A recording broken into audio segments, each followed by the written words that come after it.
Hello, everybody. So first things first, gotta address the elephant in the room.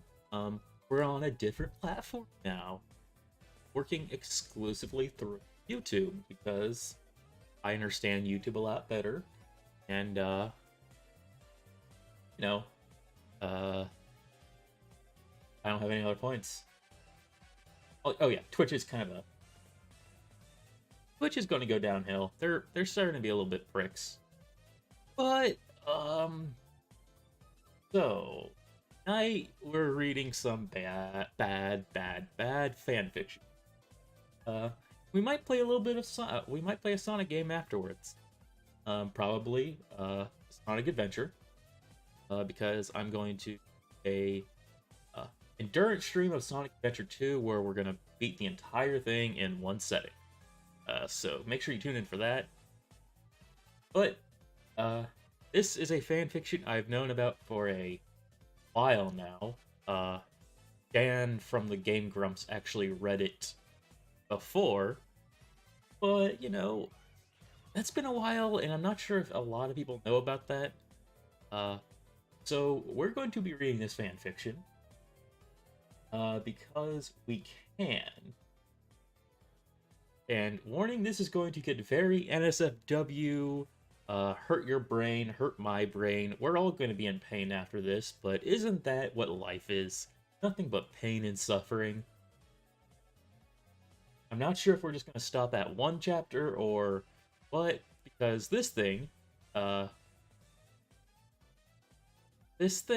a lot of chapters. A lot of chapters. Like 360 chapters. That's nearly a chapter a day.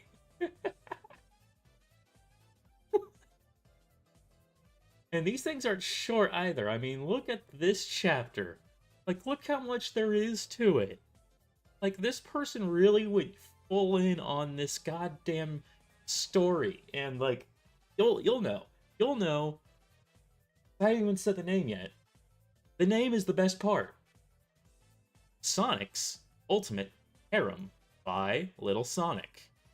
The Great Blue Blur hero, Sonic the Hedgehog, tells a story about how he encountered and slept with different girls throughout his journey. Things get very hot and steamy as the story goes on. Sonic's X Harem, new chapters are up. I'm hoping you can tell by just that description that we're in for something. We are in for something, and that something is going to be pain. So, without any further ado, here we go into the bowels of the beast. It was a beautiful day on planet Earth. The sun was shining, the people were just going about their business and taking in the peace and quiet. There was no screaming and running from any monster or robot attacks, nor were there any police responding to the usual bank robbery or two. Everything has been going very well for the citizens. Somewhere in the city, there was a familiar sight most of the city was used to. That sight being a blue bipedal hedgehog wearing black sleeveless shirt. A black sleeveless shirt, a matching pair of black fingerless gloves with blue highlights at the bottom of the wrist. Blue baggy cargo pants with a dark blue design on his right leg, a pair of his iconic extreme gear glasses, and sneaker combination with the color of the latter being black with blue highlights instead of the usual metallic crimson. Playfully smirking while simultaneously shredding concrete on his skateboard just for the fun. I'm sorry. That description of Sonic. Okay, we're in for it now. However, despite the different wardrobe, everyone who saw the hog knew the identity quite well from the countless times he had saved the world from certain doom.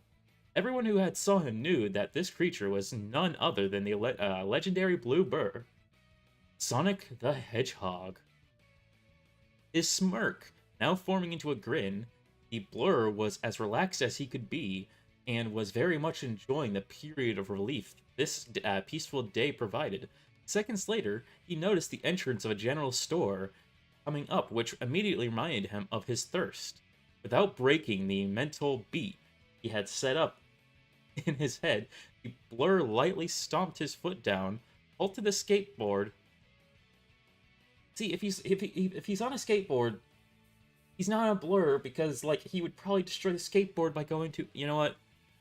Now's not the time to start questioning this. If we start questioning it now, we're gonna be in too much pain. Okay, he went right inside to now himself a bottle of water. At that time, even though he knew his penchant for doing so, the hog was certain he wasn't bump into anyone he knew, and that trip was going to be just your average get in, get out kind of deal. But lo and behold, the moment he set foot inside the place was the moment his gaze ended up locking onto a familiar blonde bounty hunter who was smiling with glee. Her day clearly having been made by just the mere sight of her friend. Samus Aran, well, I'll be. What are you doing here? Sonic greeted, with one hand going to grab the bottle on the shelf next to him, while the other went to shake the hunters. You know me, Sonic. I'm just here gathering a few supplies. It's good to see you, by the way, Samus responded, her voice filled with overwhelming warmth. Same here, the blur replied. It was definitely a nice surprise to see how life's been treating you. Seconds later, the hunter let out a small sigh of frustration. The reaction that Sonic had seen quite frequently. So much so, in fact, that he already was forming the reason for why this was, in his mind, right as voiced it. Well, Ridley broke out of containment again 2 months ago, a mere day after I recaptured him, which meant I had to spend the good half of the day tracking him down, which wasn't too fun, especially with the bruises I received. Just as quickly as it came, Samus' scrunched brow quickly faded, and her face went right back to the warm smile. But other than that, it's been pretty good, I'd say. Speaking of which, how's your day been? It's been good, Sonic began, before moving on to the big question he had on his mind. So, how's Snake been? Is he still going out with you? With a light chuckle, the hunter crossed her arms. What Snake are they talking about? Are they talking about Solid Snake? Because, like, I thought he was gay for Autogon. He's been well, though we never were an item. We did go out one last time the week before, but like usual, it's always been as friends, Samus begun. Though I do wonder who told you that we were dead. Immediately, the image of a certain feathered pilot came in mind. Let me guess, Falco told you? Yep, Sonic said with a nod, prompting Samus to let out a slightly longer chuckle in response. That guy has practically made it his mission to figure out my love life. Sonic immediately smirked. No kidding. I should have known it was him up to his old tricks, like how he once said you were going out. With Mario? Samus finished, her lips now forming into a big, stupid grin. Oh, don't remind me. I still get the giggles every time I think back to that, especially when Peach actually started believing it, which caused him to show up. Noticing she was starting to crack up, the blur immediately took over, which caused him to show up to Star Fox HQ, his face red as a beet. Oh, I remember that, especially when he tossed him across the room and got his beak stuck in the wall. He certainly got the idea never to mess with him, I'd say. Before he said it, usually reserved bounty hunter just lost it and started to crack up like there was no tomorrow. And it was at this unusual sight that the few people that were there around for to start to do the same. Hell, even Sonic couldn't resist cracking at least a small smile after it. After a few more seconds. Soon, everything mostly went back to normal, though. Samus still had the occasional old snicker or two for the little bit following this moment. So, Sonic, are you doing anything later? Samus questioned. The blur then lightly grasped his chin and mentally combed through his schedule for an important event he might have missed, only to turn up with nothing. So far, there's nothing I can think of. Why ask?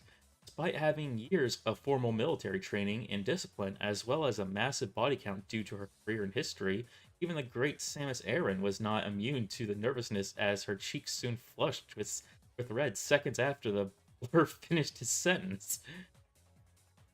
However, the nervousness was only just that, cosmetic, as the girl was still able to power through and pop the question. Well, I was wondering if maybe you and me could go out for dinner tonight. Sonic eyes flickered with surprise. Despite his past experiences, any time he was asked out still came as a surprise to him. And the reaction he gave, as well as the tone he said it, put Samus very much at ease, as she then realized he was in the exact same boat she was. You mean as friends, right? Smiling, the hunter shook her head. Not quite, he began. I was thinking something along the lines of, well, I think it should be obvious. Sonic's interest perked up at the exact same moment as his heart rate. You actually do want me to go on a dip. If you're interested, of course, Samus quickly interjected, only continuing once she saw Sonic get into his thinking stance. Because if you don't want to do that, that's fine as well. Are you kidding me? Sonic said, moments later, his lips curling into a smile. I'd love to. Is 8 o'clock a good time? Getting over the surprise and resisting every urge to squee, Samus nodded. Oh, this hurts. This is not Samus. That's wonderful. Right then, Sonic went to pay for the water, though not once did his eyes leave the hunter. Great to hear, the blur said as he set his board back down. Well, I'll see you later then. I have to get going now. The day's still young, you know. Indeed it is. I best be heading off also. I promised to meet with Peach and Zelda to catch up with them. Before they went their separate ways, the blonde bounty hunter took the blur by surprise when she pulled him close into a warm hug, which was quickly returned by the former. A few seconds later, Sonic sped out of the store and was once again back to boarding down the sidewalk at extremely high speeds, and would every now and again perform a trick or two which would usually get a good reaction from the crowds around him, with the smiles he'd see being more often than not what made his day. A little while later, the blur decided to slow down for the time being to enjoy his surroundings a bit more. As soon as he did, his gaze soon snapped to a familiar mustached man in red and blue. Wait, is that... Didn't take long before the figure's feet became much more pronounced and provided some truth to a blurred guest. Mario! Sonic called. As quickly as the word sounded off, the plumber's gaze snapped into the blue hedgehog. As soon as it did, a smile graced his face and soon started waving. Sonic! Mario called, right as he started making a move towards the blur. How's it a-going, my friend? It feels like it's been in ages since I last saw you. Okay, god damn it. I was going to try to avoid the Mario voice, but it's... I mean, they have the Okay. Same here, bud. I've been doing great. Smiling. The blur, as soon as he was within reaching distance of his friend, went to shake his hand. I've just been meeting with Samus earlier today. Really? Mario asked. How's she been holding up to? Oh, the usual. You know how it is for her. In response, the plumber couldn't help but let out a chuckle. Oh boy, do I ever. The life of a bounty hunter is never easy. Heh, no kidding. But enough about that. How's it going, pal? So far, things have been just terrific, Mario began. It's refreshing to actually enjoy your day without having to worry about some random threat attacking you, wouldn't you agree? Oh, definitely, Sonic replied. A little later, the plumber's eyes moved over the board, over to the board in the blur's pack. So I see you've taken up skateboarding. Noticing his friend's reaction, Blur showed a slight hint of confusion. Sure. Why didn't... What, you didn't know I had a skateboard? Well, admittedly, I should have guessed. I mean, I do remember when you took up hoverboarding, but I always thought that experience would be so exciting that if you just put a plain old a skating board. You know me too well. Yeah, it's nowhere near as fun as those nifty extreme gear boards, but if you ask me, I think any way you could catch some good air and shred is good. Heh. Some things just never change, Mario thought to himself. So, where are you heading off to? Sonic began. Going to meet with Luigi? Mario shook his head, though his tone was still as jovial as ever. Nope. He's with a Daisy right now on a date at. Wait a moment. A date? Mario nodded. It's crazy, isn't it? It only seems like just a day or two when he could barely look her in the eye, let alone speak to her, and now he's just as brave as the rest of them. Nice. Hey, next time you see him, be sure to mention that I'm proud of him, alright? Will do, Mario replied with a nod. Well, anyways, I'm just going to a diner to get something to eat. I didn't really feel like cooking today. Would you care to come with me? I could use a good friend to talk to. Despite the answer already being on his mind, the blur's stomach still did not hesitate to make sure he knew that the possibility of turning the plumber down was not going to happen. Sure thing, old buddy, Sonic replied, his arm draped around Mario's shoulder. In fact, I'll be willing to pay the tab if you like. Mario smiled at his response, though he was still a little perplexed by him as this is very unlike the blur. In fact, last time a scenario like this occurred, Sonic's response was something along the lines of, "No thanks, bud, I'm looking for some more adventure." And yet here he was, actually not worrying too much about what his life in the fast lane, and actually being willing to go for a meal with him. Well, at least I know what to ask him first, he thought as they found themselves a table.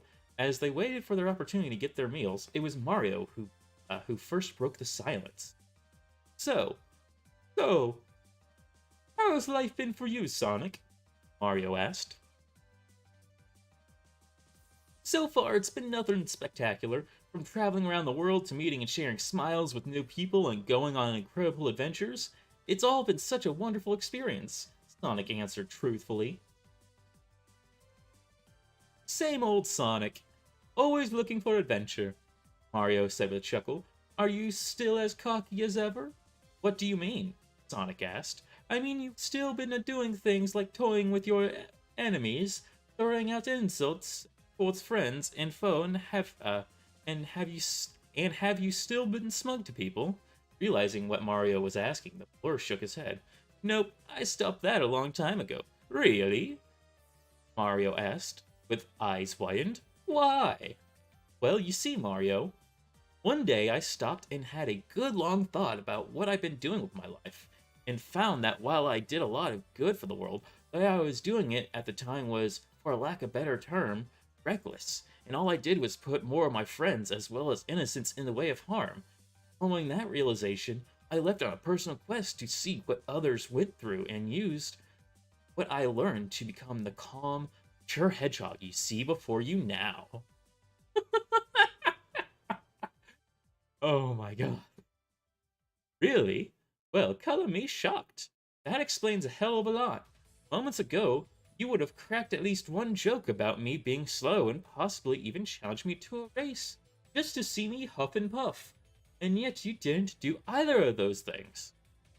Well, I hope you like the new me, Sonic began, taking a sippy.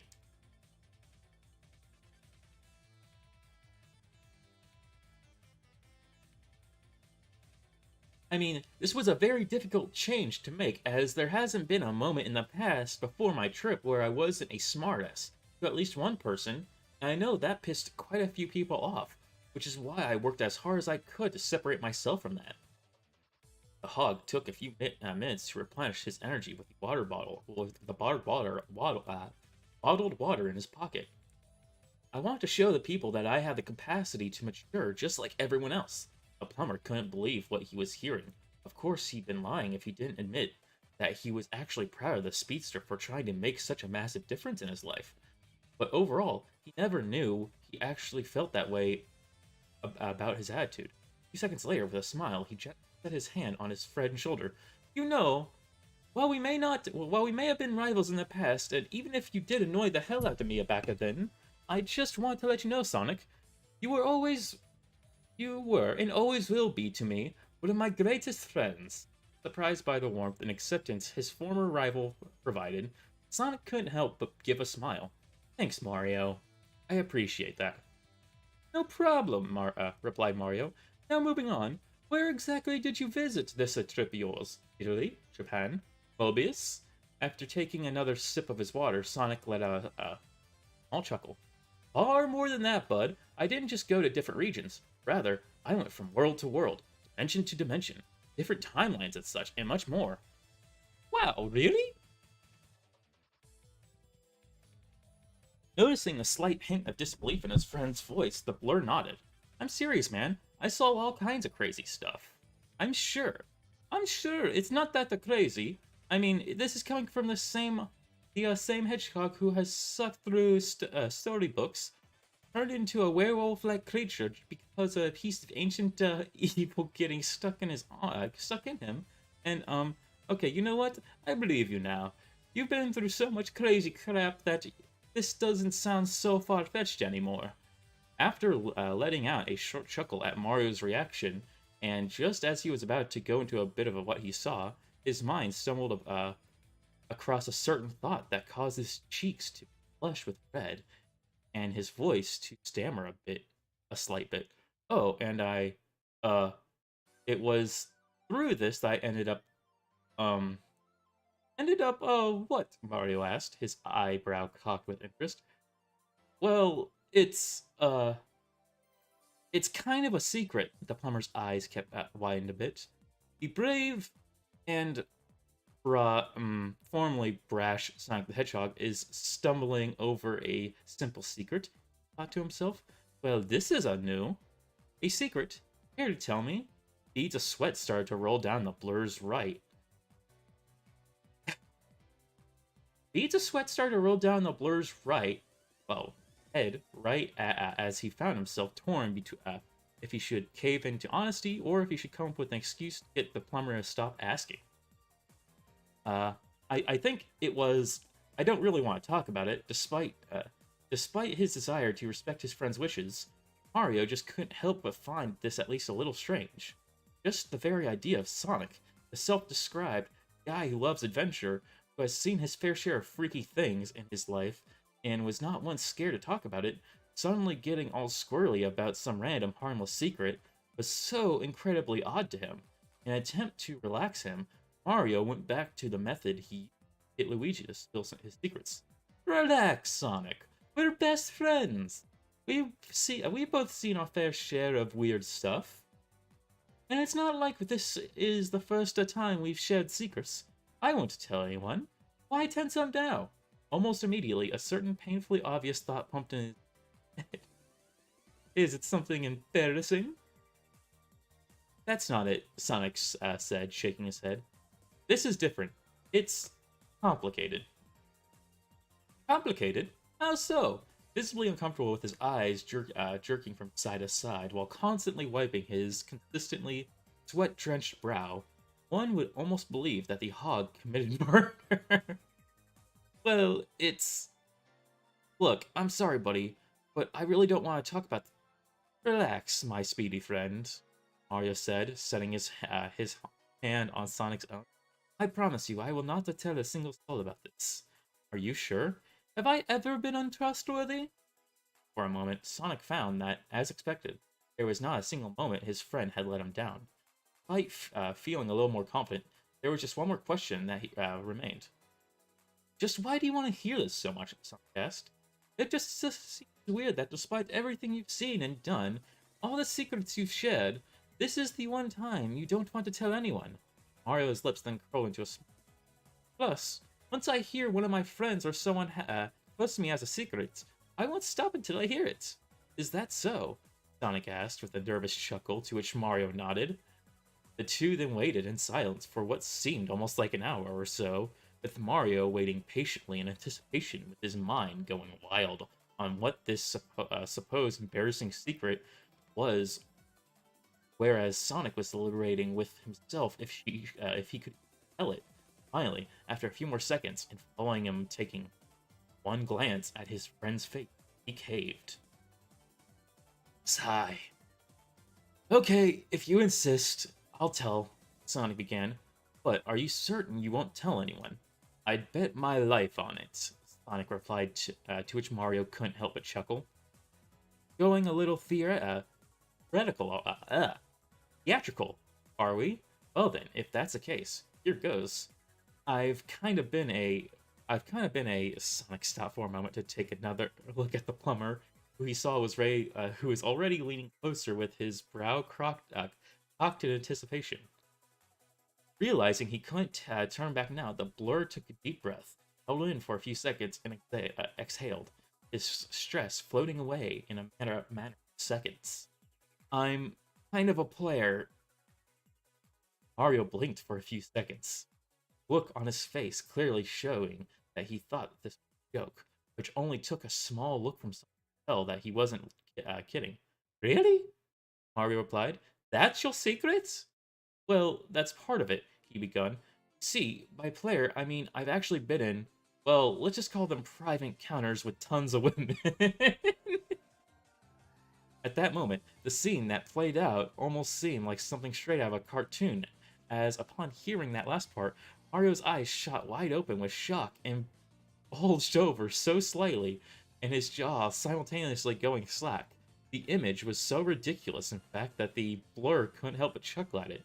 A few moments later, the plumber managed to pull himself together and shook his head for a moment before making the best attempt he could to speak. Are you kidding me? Mario began, his fingers raising towards his friend. You, Sonic the Hedgehog, had sex? Sonic nodded. With a crap ton of woman. That's right. And all this happened during my trip around the world. I even have the numbers on my phone to show for it. Sonic answered truthfully with a smile. Tell me, how many do you exactly have on your phone? His smile was still showing. The blur reached into his pocket and carefully pulled out his white Samsung Galaxy 3.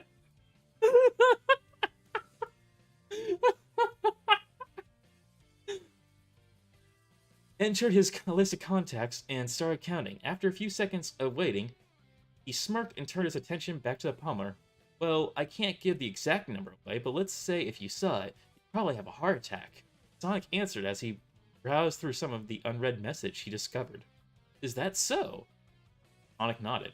Well, in that case, can you tell me how many digits? Can't say, there's too many to count. Flabbergasted, Mario took off his hat and started using it as a makeshift fan. Oh my goodness, Sonic. So that was your secret all along? You traveled the world as well as different dimensions and time periods just to sleep with females that you encounter? Well, not purposefully, Sonic began. But now that I think about it, after you put it that way, it certainly seems like it, but really, the original intent was just to have fun exploring exotic new worlds and help whoever I can along the way. Not once did I expect to get into even half the stuff I got into, but sure enough, it happened, and I'd be lying if I said I didn't enjoy every moment of it. Wow, just wow, you've got to tell me everything. Whoa, hold on there, bud, I only said I'd tell you my secret. Not that I'd... Oh, what the hell, it could be fun. Alright, Mario, I'll tell you about every gal I slept with. Really? Sonic nodded. Alright then. So, I guess we should start from the top, right? That sounds about right, Sonic said. Now, let's see. Who did I sleep with first? For a number of seconds, the hog tapped his chin, trying his best to recall the first, in which was an incredibly long list of women. I slept with... No, that's not it. It began with an R. It was... Oh, I got it now. The one I slept with was Rogue. Mario's eyes snapped open. So fast, almost like he was seeing a ghost. What? Sonic, you're not referring to... Oh yes, I'm referring to the Southern Beauty from the X-Men. Sonic, I know you've done some crazy things, but do you realize who we're talking about here? This isn't just a member of the X-Men, she is one of their most respected, most powerful, and most importantly of all, she was the most dangerous. She can take your powers with as much of a touch as... If she held on long enough, she could make you pass out or possibly even kill you. I know that. And to add further fuel to the fire, she's dating Gambit!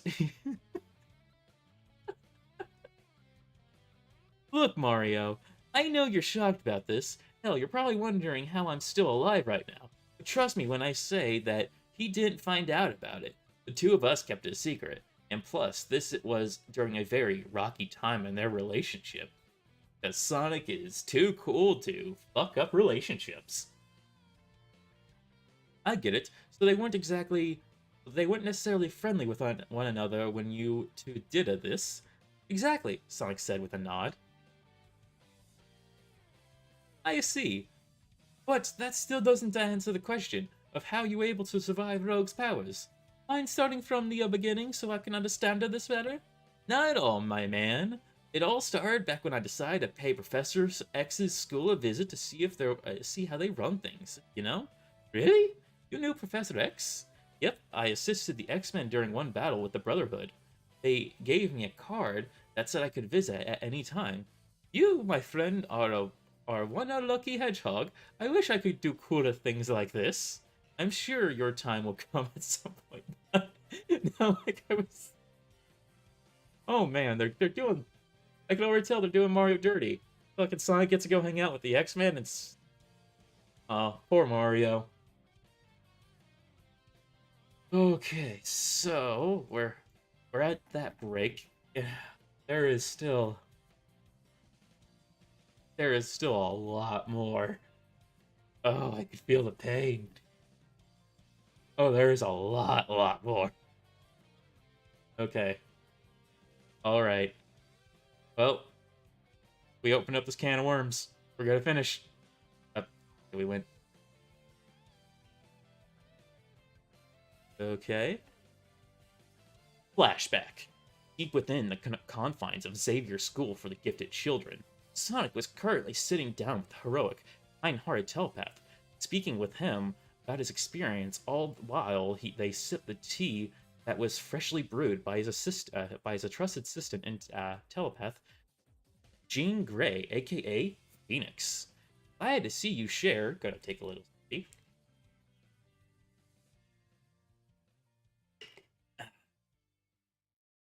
Glad to see you share my sentiments about my students. While rough around the edges, they've truly come a long way since they first started here. And if you ask me, they're shaping up to be the finest examples of what a person should be, Professor X stated. Don't say, Sonic replied. I have to say, Professor, you've done an amazing job at teaching and raising these, as you call them, mutants. Thank you, the professor said, his expression and tone then showing a slight bit of frustration. Although, the real fight is really trying to adapt to be accepted by humanity, who unfortunately doesn't quite see us as you. To them, we're monsters, outcast to society, and all because we're different compared to most of them. I expect about as much, and he never quite understood that they don't always have to fear what they don't understand, but overall, I hope you're ignoring the hate and keeping your head up. Oh, of course we are, Xavier replied.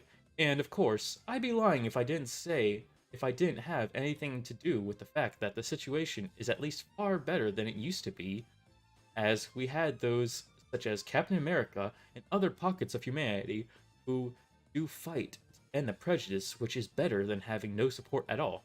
I wholeheartedly agree. I bet it doesn't get any easier though with the Brotherhood, Professor Knott.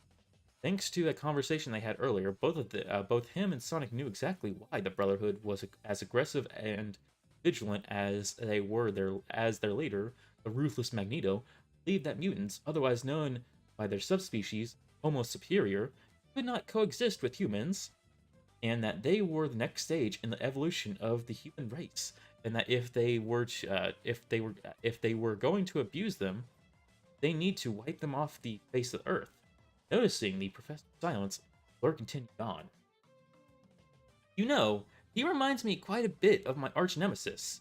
I then quickly added, well, if my nemesis was a racist towards an entire species, isn't Eggman racist towards an entire species? I thought he, wants to entrap Mobians into little robots. Is that so? Yeah, I have to stop him every now and... No, scratch that. I have to stop him countless times, and no matter how many times I topple his machines or crush his hopes to conquer the world, he still has not won even... Still has not won... Oh, okay, that's a... Okay, he still has not won, even considering giving up. Well, it sounds like you have quite a lot of responsibilities. You could say that. I may live for the love of an adventure, but unlike some, I don't like to abuse my powers for self...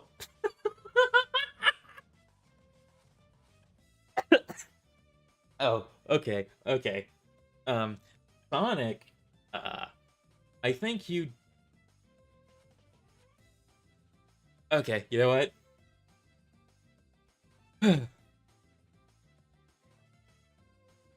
I don't like to abuse my powers for self-gain. I work as hard as I can to protect the planet, keep my promises to the people that live on it, and will do whatever it takes to keep them safe no matter what. Touched to see yet another living being who saw a value in life like he did.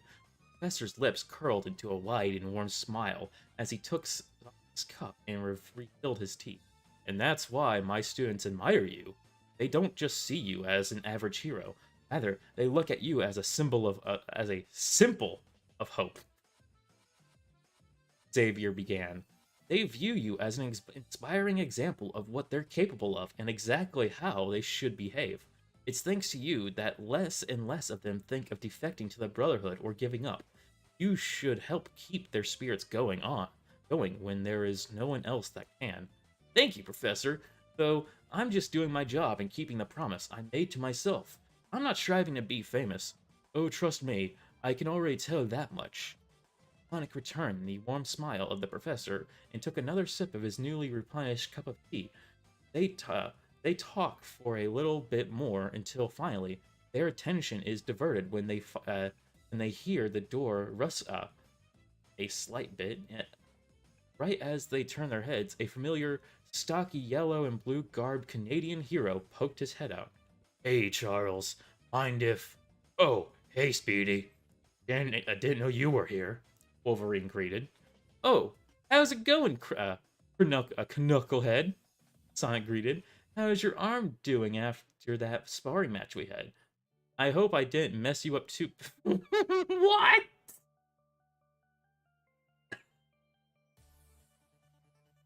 Oh, oh, trust me. Once you've been through having the adamantium ripped from your skeleton, everything feels everything feels like a Sunday breeze. Don't worry, buddy. Those energy attacks of yours may hurt like hell, but it will take more than that to put me down. That's good to hear, Sonic said with a chuckle. Moving on, though, what do you need the professor for? Private matters, the hero replied rather brusquely. Well then, in that case, I'll be out of your way then. Sonic began as he stood up from his comfy leather chair. It was always great talking. It was great talking to you, Professor. The pleasure's all mine, Sonic. It was nice to hear from someone who for once saw the value in peace like I do. Still keeping a smile, Blur started to make his way out the door when the professor stopped him. Oh, and Sonic, since you most likely don't have much to do at the moment, why don't you stick around for a little while longer? Maybe take a moment to talk more of the students or relax. Liking the sound of the offer, the Blur nodded.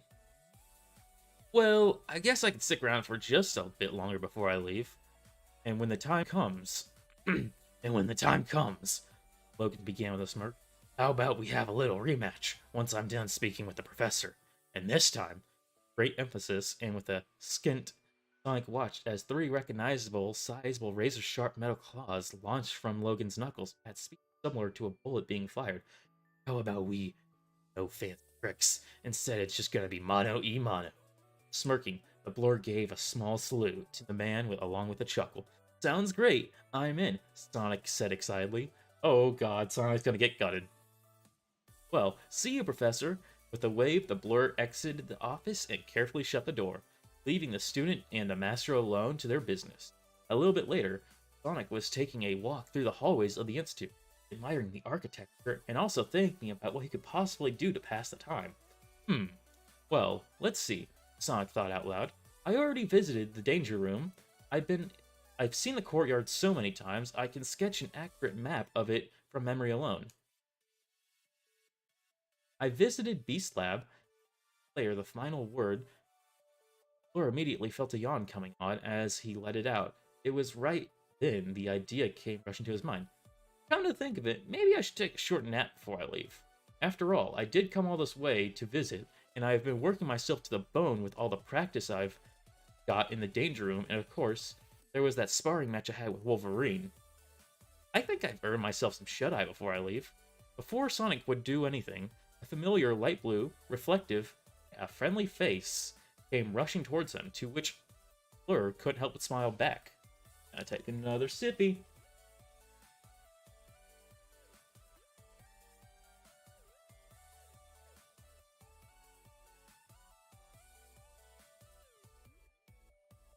Hey, Sonic, Bobby greeted. How did the talk with the professor go? It went pretty well, Sonic responded. You're really lucky to have someone as kind as him helping to take care of you. See why they like him, Sonic? Sonic nodded. It's weird, isn't it? Even though not a single one of us had any relation to him, whenever he speaks to us, it almost feels like he's the caring father or uncle we never had. I see. Why you think that way? He definitely a great man, Sonic replied. Anyway, what's up? Huh? Oh, right. I was wondering, since you're clearly going to stay a little longer, would you like to game with me? Sorry, buddy, but I think I'll pass. Oh, I think one game wouldn't hurt, Iceman said with a smirk. After all, it's not like Wolverine took that much out of you, and if he did, I'm certain sitting on a couch with a control in hand is nowhere near as exhausting as training in the danger room. Well, Sonic began, his hand on his chin. Now that you mention it, after thinking about it for a few moments, the Blur let out a sigh. Sorry, buddy, but I was thinking of more taking a small snooze cruise. You guys got a spare bedroom where I can get some shut-eye? Yeah, I do. It's upstairs. Specifically, it's the 7th door on your right, Bobby said, his voice showing clear disappointment. Thanks, buddy. And look, I'll tell you what. Maybe when I wake up, we'll play a little before I go, alright? Almost immediately, Iceman perked up. You got it! Unfortunately, the moment he flashed a thumbs up, the hero ended up, by complete accident, launching a ball of frozen terror straight into the Blur's hand, which immediately caused him to fall flat on his face due to the weight, with the sight of the impact causing Bobby to wince. Ah, crap. Crap. Sorry, he shouted with concern. Didn't mean to do that. After shaking himself free of the pain and making it clear to Bobby he wasn't mad, the Blur wasted no more time and headed upstairs, following the exact directions Iceman provided. Right as he was reaching his target room, he quickly noticed 2 figures in a bedroom on his left, which prompted him to halt.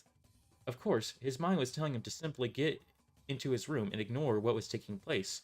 But if there was one thing Sonic always had been known for, it was his curiosity, and soon it got the better of him, which resulted in him taking just a tiny peek at what was going on. And the moment he saw the gal in yellow and green and a familiar Asian fellow in a leather trench coat and listened to their voices, he knew right then and there that if he was discovered, he was one dead hedgehog. Don't lie to me. You know exactly what I saw, Rose began, her voice full of protest. I saw you openly kissing Storm. How could you? It was just an understanding, mon ami. I don't have feelings for dear Storm, Gambit reasoned. A misunderstanding? Then tell me what did I see back there? A simple accident. Nothing to be so sorry to interrupt, the heroine began, crossing her arms. But most accidents don't end with open French kissing in a room. I don't know. I found myself like no.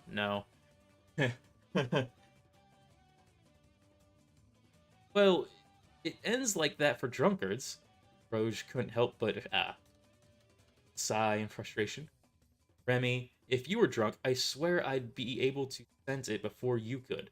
Besides, I've seen you drunk. What I saw out there, that was preventable. Realizing he was running out of options faster than teens going through money at a casino. Teens going through money? What? I think anyone goes through money quickly. What? What? That... Okay. The quick-witted Gambit found himself for the first time ever completely cornered, and just when he thought he had something going, fiery southern belle lit up before he could. And what was that you said about her?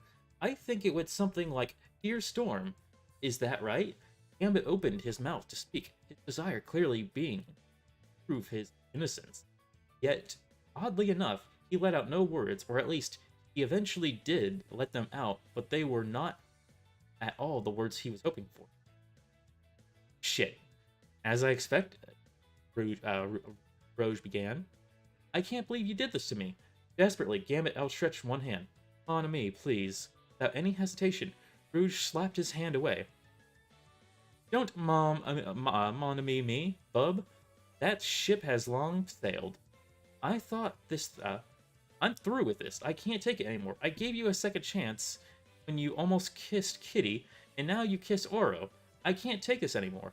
Well, technically it was 3 because of that time of Jubilee, realizing what he just said in that moment was quite possibly the worst thing anyone could ever do. Almost immediately, Gambit's brain went into full panic mode, and the moment he saw the enraged Rouge starting to turn and make her way out, he quickly rushed to grab her arm. Anna, please. I'll make it up to you. I promise. Almost immediately, without hesitation, the heroine jerked her elbow back into the Cajun's stomach. The impact being strong enough as she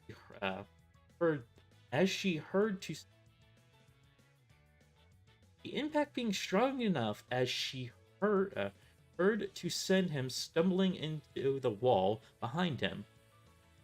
Not willing to let that happen again, though, she quickly grabbed a fistful of his jacket and lifted him up high. Forget it. We're done, mon ami.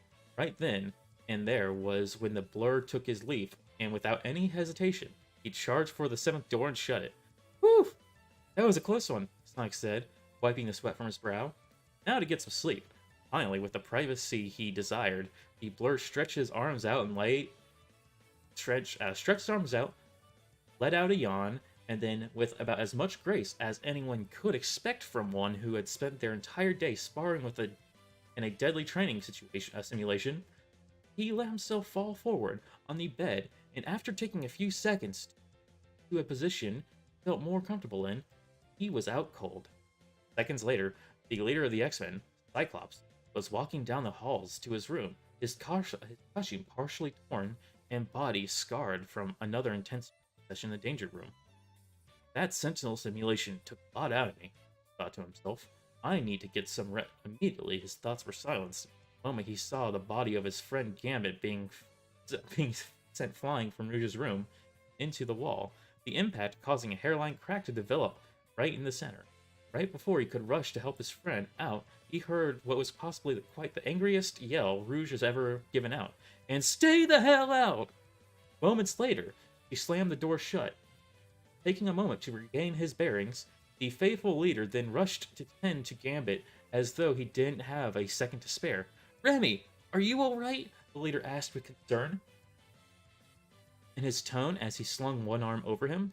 I've been through worse, Gambit replied with a smirk. It's best to remain cool, but I appreciate the help. Can you stand? Still smirking, Remy quickly grabbed his cane from his back and propped himself on it as best he could. I think we're halfway. I think we're halfway! With this I can. Remy's smirk soon faded and changed into a look of confusion when Scott merely crossed his arms and gave him what guessed was a stern stare. What? Not in the mood for humor? I'm usually not in the jokey mood when I've seen a friend of mine tossed into a wall by a comrade, Scott replied. Really? I find jokes help numb the pain help numb the pain of cracked bones. Remy, enough with the comments. What happened here? Finally realizing that Summers wasn't in the mood for games, Cajun let out a sigh and lightly pitched the bridge of his nose. Fine, I'll tell you. But not here, because, well, Scott then watched as Remy quickly pointed towards Rouge's room, which immediately gave him the hint, and with that, the two made their way downstairs to discuss the matter at hand and left their comrade to her own devices. Fine, I'll tell you, but not here, because, well... While she didn't While she didn't necessarily shed any tears, as it wasn't the first time something like this happened, Rouge still felt incredibly brokenhearted and tried as best as she could to blow off some steam and hopefully shake the pit out of her stomach that the ordeal had left her with. When that didn't work, she thought then of Comfort, a friend to talk to be exact, one who would listen to her pain. However, all the usual friends she'd go to talk to her in the situations like this strangely felt no desire to visit. She didn't go to Kitty, Sheen, Oro. Hell, she even considered going to Logan, and yet no matter how much she wanted, imagine going to. Okay, well, Logan would actually kill Gambit. Yeah, Logan would straight up kill Gambit. She, for some reason, couldn't motivate herself to go out and get the comfort she clearly needed. After a long moment of pondering, however, something finally came to her. She heard a little earlier from Beast as she was wrapping up a mission that the legendary speedster and one of her many idols, Sonic, was currently at the Institute talking with the professor. At first, the gal considered simply by talking with him, but then, after a bit more thought, something more came up, and once she thought back to the rush of footsteps she heard moments earlier, the Southern Belle soon began to smile once more as she proceeded to rub her chin. Oh, no. I think I have an idea on how to cheer myself up, Roge idolized. Minutes later, the hog was sprawled out on the bed, resting ever so peacefully. He had knocked off his shoes and used the power of chaos to set them rather neatly down at the wall next to the door to get comfortable. That seems like you literally just abuse your powers to get your shoes off, Sonic. You said you God, God. Okay. With a smile on his face and a complete lack of uh no. Okay, I with the exception of being I I think that's supposed to be noises. With complete lack of noises, with the exception of being the occasional exhale of air from the hog's lungs, everything lended next to the blur and okay. Okay, everything lended itself well to one perfect nap. However, all of it was about to change when someone crept into the room, carefully laid next to the blur, and once they were sure he wasn't going to wake, they started twirling their finger in circles on his chest. Eventually, after a few more seconds, the blur groaned softly, letting out a groggy breath as his eyes slowly pried themselves open, with his mind full of wonder about who or what was going to interrupt his peaceful slumber. With one last throaty groan, Blur was almost completely awake, and he took advantage of that moment to look around the room. At first, he noticed nothing until eventually he locked eyes with a female brunette with a single white streak in her hair, as well as seductive eyes and a mischievous smirk. Hey there, sugar! Immediately, Sonic defenses kicked into high gear right as his eyes shot wide open, followed by the motion of him scooting back just a bit too far, which caused him to fall flat on his ass on the polished floors. What the hell? Rogue? What are you doing here? Can't you see I'm trying to take a nap here? Sonic shouted excitedly at the X-Men member. Sorry about that. I didn't mean to ruin your nap, Rouge said, with the sincerity in her voice. I heard a bunch of footsteps during an ordeal I had, and because of what happened during that, I thought I'd come and find you. It was a while later when I found Bobby, who told me where you were, and once I saw you were sleeping, well, I thought I'd lie right next to you. Oh, well, that's nice of you. A few seconds later, the realization hit Sonic like a pile of bricks. Wait, what am I saying? Look, Rouge, I appreciate you wanting to keep me company, but all I have to ask is just, why? Well, that ordeal I just mentioned. Rouge paused for a moment to take a breath and regain her composure. It's for comfort. I just wanted someone near me because I broke up with Gambit. Not wanting to give away that he eavesdropped on the whole situation, the Blur wisely decided to focus on not acting surprised. I'm so sorry, Rouge, but you know, You could ask someone else to help comfort you, someone who's much more closer to you than I am, like Bobby, for example. True, I could have, but when I thought about it and how much this has happened before, I felt like that wouldn't help. Knowing you, however, and how apparently you've dealt with some heartbreak in your life, I just thought it'd be better this time if I came to you. What? Having softened up a considerable amount, Sonic stood with his tone showing far less anger and shock. Is that so? In that case, join me on the bed and tell me what's going on. Blur made his way back to the bed with Rouge laying beside him. Once he started, once he was within cuddle distance, the Southern Belle embraced the Blur, with the latter using his powers to thankfully negate the deadly effects of the heroine's touch. What? No, gonna sneeze. Gonna sneeze. Nope. Using his powers to negate the deadly of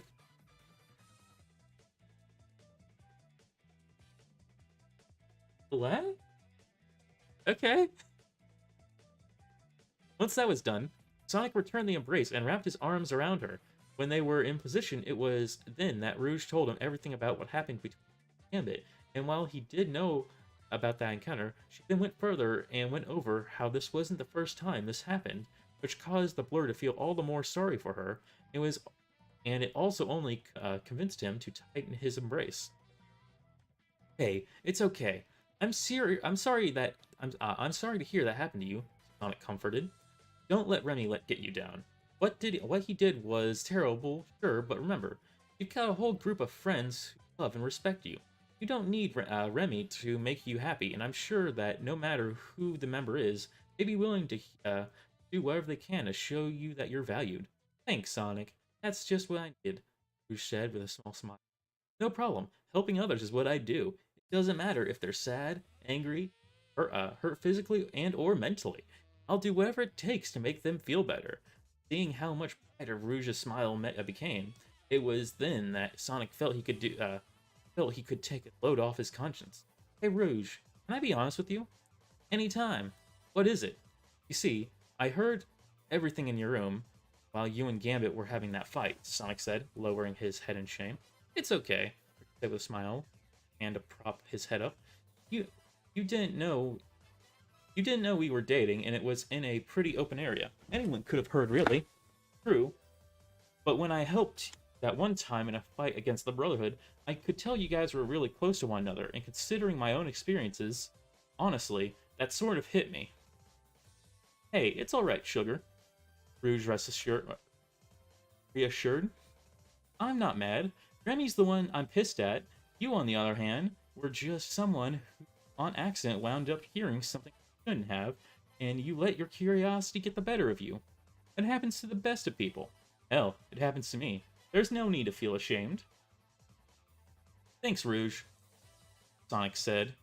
Smile. A few minutes of silence then passed, the two of them having nothing to say after waiting a bit to see if Rouge was the one willing to break the silence. And after noticing that she wasn't going to speak, Blur finally took a deep breath, took a deep breath and broke everything. So, what's this next step? Are you going to find a new love and see how things go with them? Or are you going to remain single and give yourself some time to heal your broken heart? I'm leaning more towards the latter now. I gave Remy far too many chances, and with him blowing this one, I don't feel like dating right away is a good option. Well, either way, I wish you only the best. Thanks, Rouge began. Though, come to think of it, if we were to speed up the process, I think I need something more to help me make something to help me to make me feel a little better. The comforting was nice, but I could use something more. Okay, we're getting it. We're getting here. But, all right.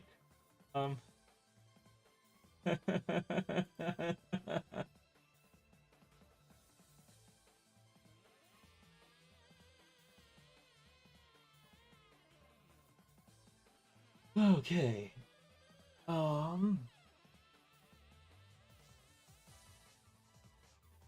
Back over here.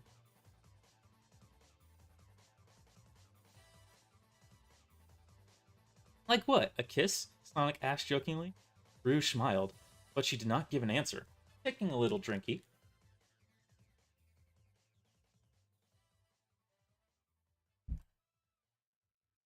Rouge smiled, but she did not give an answer, or at least, he did not get it vocally. A few seconds later, the Southern Belle climbed on top of the blur and sat on his lap.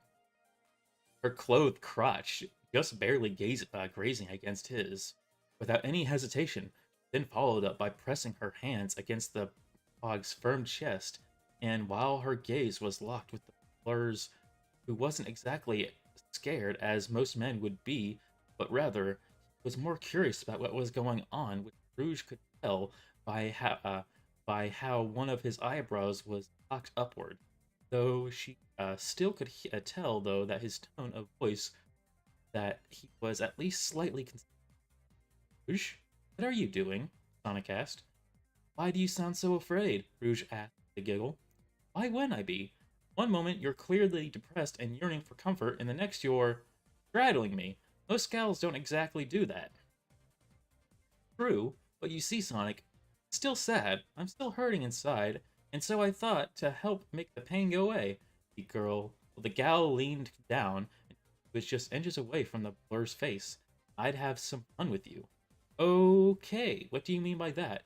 Not saying a single word, Anna kept her seductive smile and remained in her current position. You and me are going to spend some time together in this room, and it will be the best night ever. Oh, and if you're concerned about discovering us, not to worry. I locked the door when I came in. No one's going to be crashing this, Rouge explained. Wait a minute, Sonic began, the gears in his head finally turning. Are you telling me what I think? As quickly as it began, his sentence was silenced by a finger to his lips. Shh, don't speak. Just relax. Feeling all his defenses finally having broken done, a blur could do nothing but nod his head in response as his hormones slowly started to take control. With the seductive smile still present, Rouge leaned in closer, and in what felt like a flash, her lips locked with the blur's. Without any more hesitation, Blur kissed back as hard as he could, thus beginning their makeout.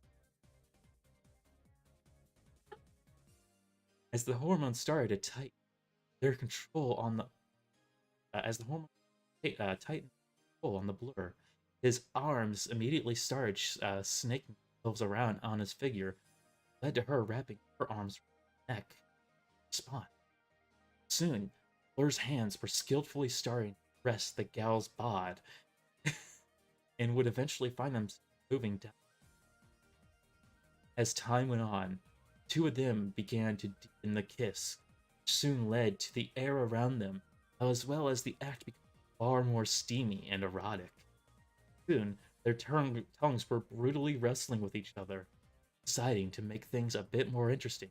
Rouge released one of her hands around his neck and made her way down to his clothed crotch and gave it a quick, gentle squeeze, sudden sensation causing him to let out a muffled moan, which encouraged him to kiss her back even harder.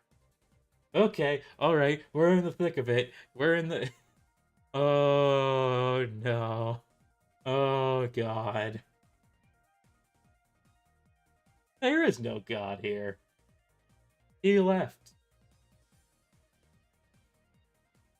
After a little longer, the two went back to a classic kiss to lips.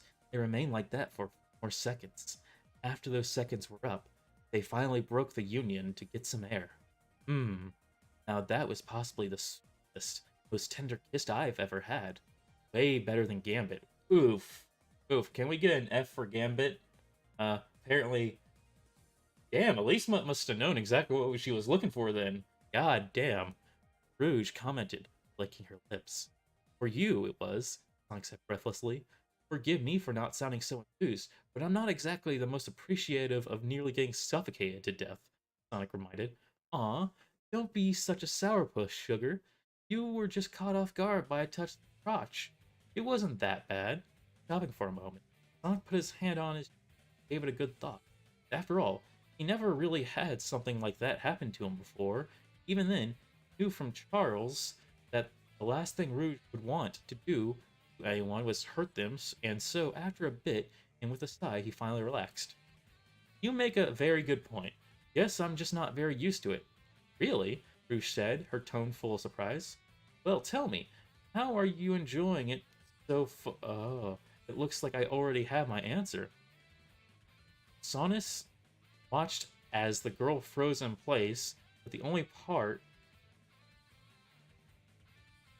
that moved her eyes, but shot toward the rather uncomfortable bulge in his pants. Ooh, woo! Is that a bulge in your pocket? The sight of which caused the gal's smile to grow. Oh my, it looks like it's being strangled. Here, I'll help it breathe a little, Rouge cooed.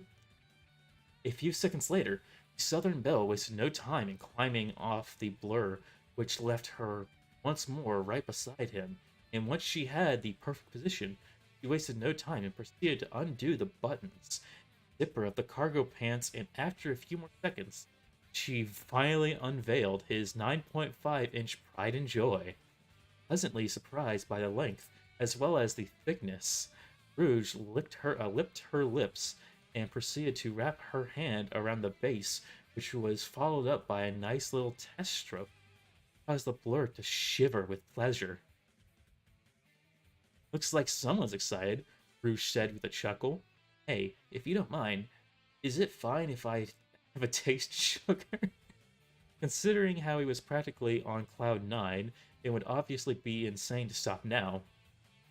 The blur almost instantly gave the gal permission to proceed, and then without any hesitation, the girl proceeded to stroke it a little bit more as a small warm-up.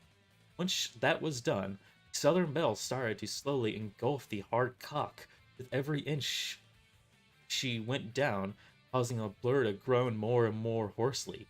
Once it was completely sheathed inside her mouth, she then proceeded to bob her head up and down the massive length. Each a few more seconds, the hog let his head recede more into the pillow, and his eyes closed, the only sounds he made being some light moans, along the occasional muttered curse as Rouge worked her magic. As time passed on, heroine started to pick up the pace, with her head sliding up and down far more speedily, point where she was slobbering all over his length. After a little while had passed, paused for a brief moment. Once she was at the base and let the cock sit at the back of her throat for a few moments before then proceeding to slide up to tease the head with her tongue, whirling round and round, their experience sending shivers down Sonic's spine. Oh fuck, Sonic moaned. Stopping after another short burst of bobbing her head, the gal pulled free from the hog's engorged member and quickly sat on her hand, which she followed up by using that same hand to rapidly stroke him. Like that, baby? Questioned, her intense gaze locked with Sonic's own. With the pleasure being so great, all Sonic could do in response, but even if he did want to say something, he'd never be able to do it. That amount of time it took for his answer to be out, Cal was already back to exploring his mouth with her tongue, and this was happening while she was jacking him off. As time went on, and as he continued to stare down at the hand, pumping his member like it was one of those bottled milkshakes. What? The blue blur was trying to piece together how this could have happened.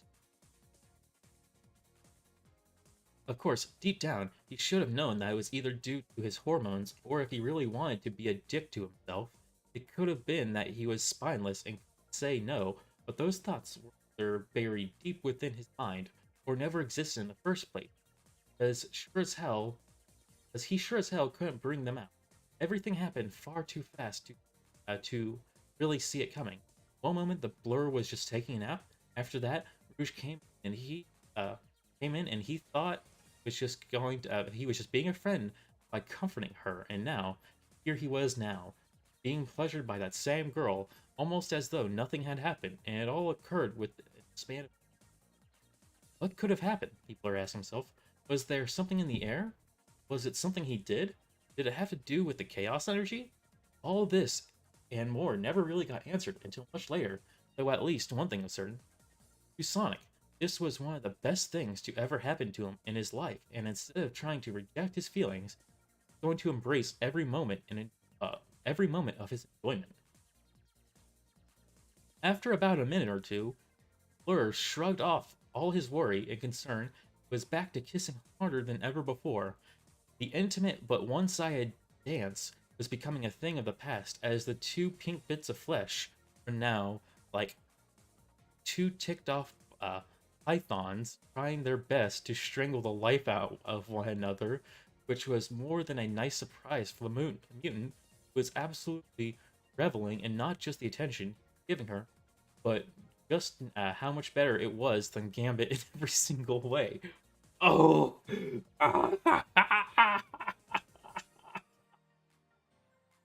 The, the feel of his tongue struggling for dominance against hers, the way his hands caressed every curve and bump, all of it was like a fine wine.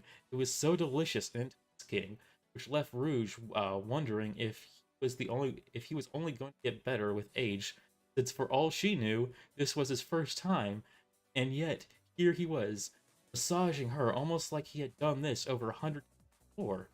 It was so good, in fact, that she regretted having to push his hands away in disappointment in his eyes. However, that wouldn't last long, as a few moments later, following a period of her jacking him off with only her stopping every now and again to spit on his cock to lube it up, the gal finally decided it was time to get his lower region reacquainted with her oral cavity. After one kiss, Rouge turned her attention back to the twitching, eager rod, sucked it back right into her mouth, with Sonic letting a soft moan escape from his lips, following the return of that comforting warmth. Noticing the blur's newly developed grin, Mutant decided that it was time to go all in and like what she did before and deep throat all 9 or so inches of the massive shaft, a move that caught the hog completely off guard, though it didn't take long for him to really get back into it, especially once he heard the light bits of gas. After a few seconds of holding the pole of flesh, Anna went right back into her groove and started bobbing her head once more, the pace increasing with seemingly every now completely under the influence of his pleasure, and with a muttered curse, the Blur shut his eyes, with a hand instinctively finding a resting place on the mute head, a sign that the gal correctly took as him not wanting her to halt the magic. A few minutes pass, and not once has Rouge decreased the pace for even a second. As for the Blur, it was at this point that he was starting to feel that intensity finally catching up to him. His muscles tensed and twitched, his grip on the gal's hair tightened almost to uncomfortable levels. Veins on his neck were bulging as though he couldn't see it. He assumed the same was able to be said about his member, though all this combined with the increasing heat within his loins, the hedgehog knew he was close and that it was only a matter of time before he'd finally blow. But like he did with all his battles, he tried his best to hold on for just a bit longer, move that the gal instantly noticed. Trying to resist it, eh? Rouge thought, her lips instantly desiring to curl into an evil grin. Trying to resist this? And with that, the mutant completely took the Blur by surprise, with the addition of her hand twisting up and down his length at the same time as her head was still bobbing, causing the Blur to start sweating and cursing in a matter of seconds as he still tried to keep his cool. Finally, after several long minutes of enduring the torture, the Blur's muscles just gave out, and with that came the explosion. Pain! Pain! Fuck! The moment he sounded off that cry, it was almost like a warning that came seconds too late. Right when he was on the verge of saying it, jet after jet of his sperm came bubbling out, launching from his folds into the gal's mouth. Right then, Rouge's eyes came shooting open as the seemingly endless waves of spunk kept pounding in the back of her throat.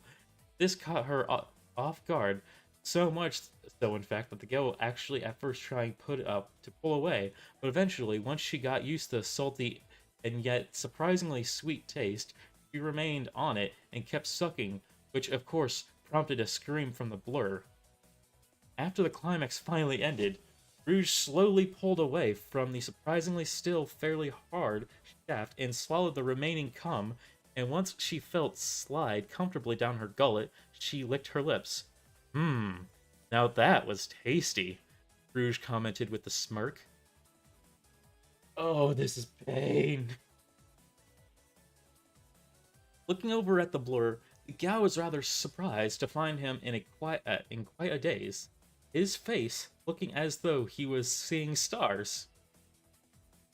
After having a small giggle, she leaned in close to the speedster and gave him a quick peck on the cheek. Emotion then prompted him to snap out of it and jerk his head towards the hero. Did you enjoy that, sugar? It felt incredible, Sonic said, his voice slightly hoarse. I take it you've done this before? A few times with Gambit, yes. The blur had a light chuckle. A few times, you say? Because from my point of view, it almost seems like you've been doing this your whole life. You're a pro! Alright, females of the audience, if you were in Rouge's position and a blue, hedgehog thing said that to you, implying that you've been giving BJs your whole life, would you A, respond in a nice way, going like, oh, you kidder, ha ha ha ha? B, would you curb stomp his dick because he essentially just called you a hoe? Or C, would you just walk out? Please put your answers now! And meanwhile, let's see what Rouge does.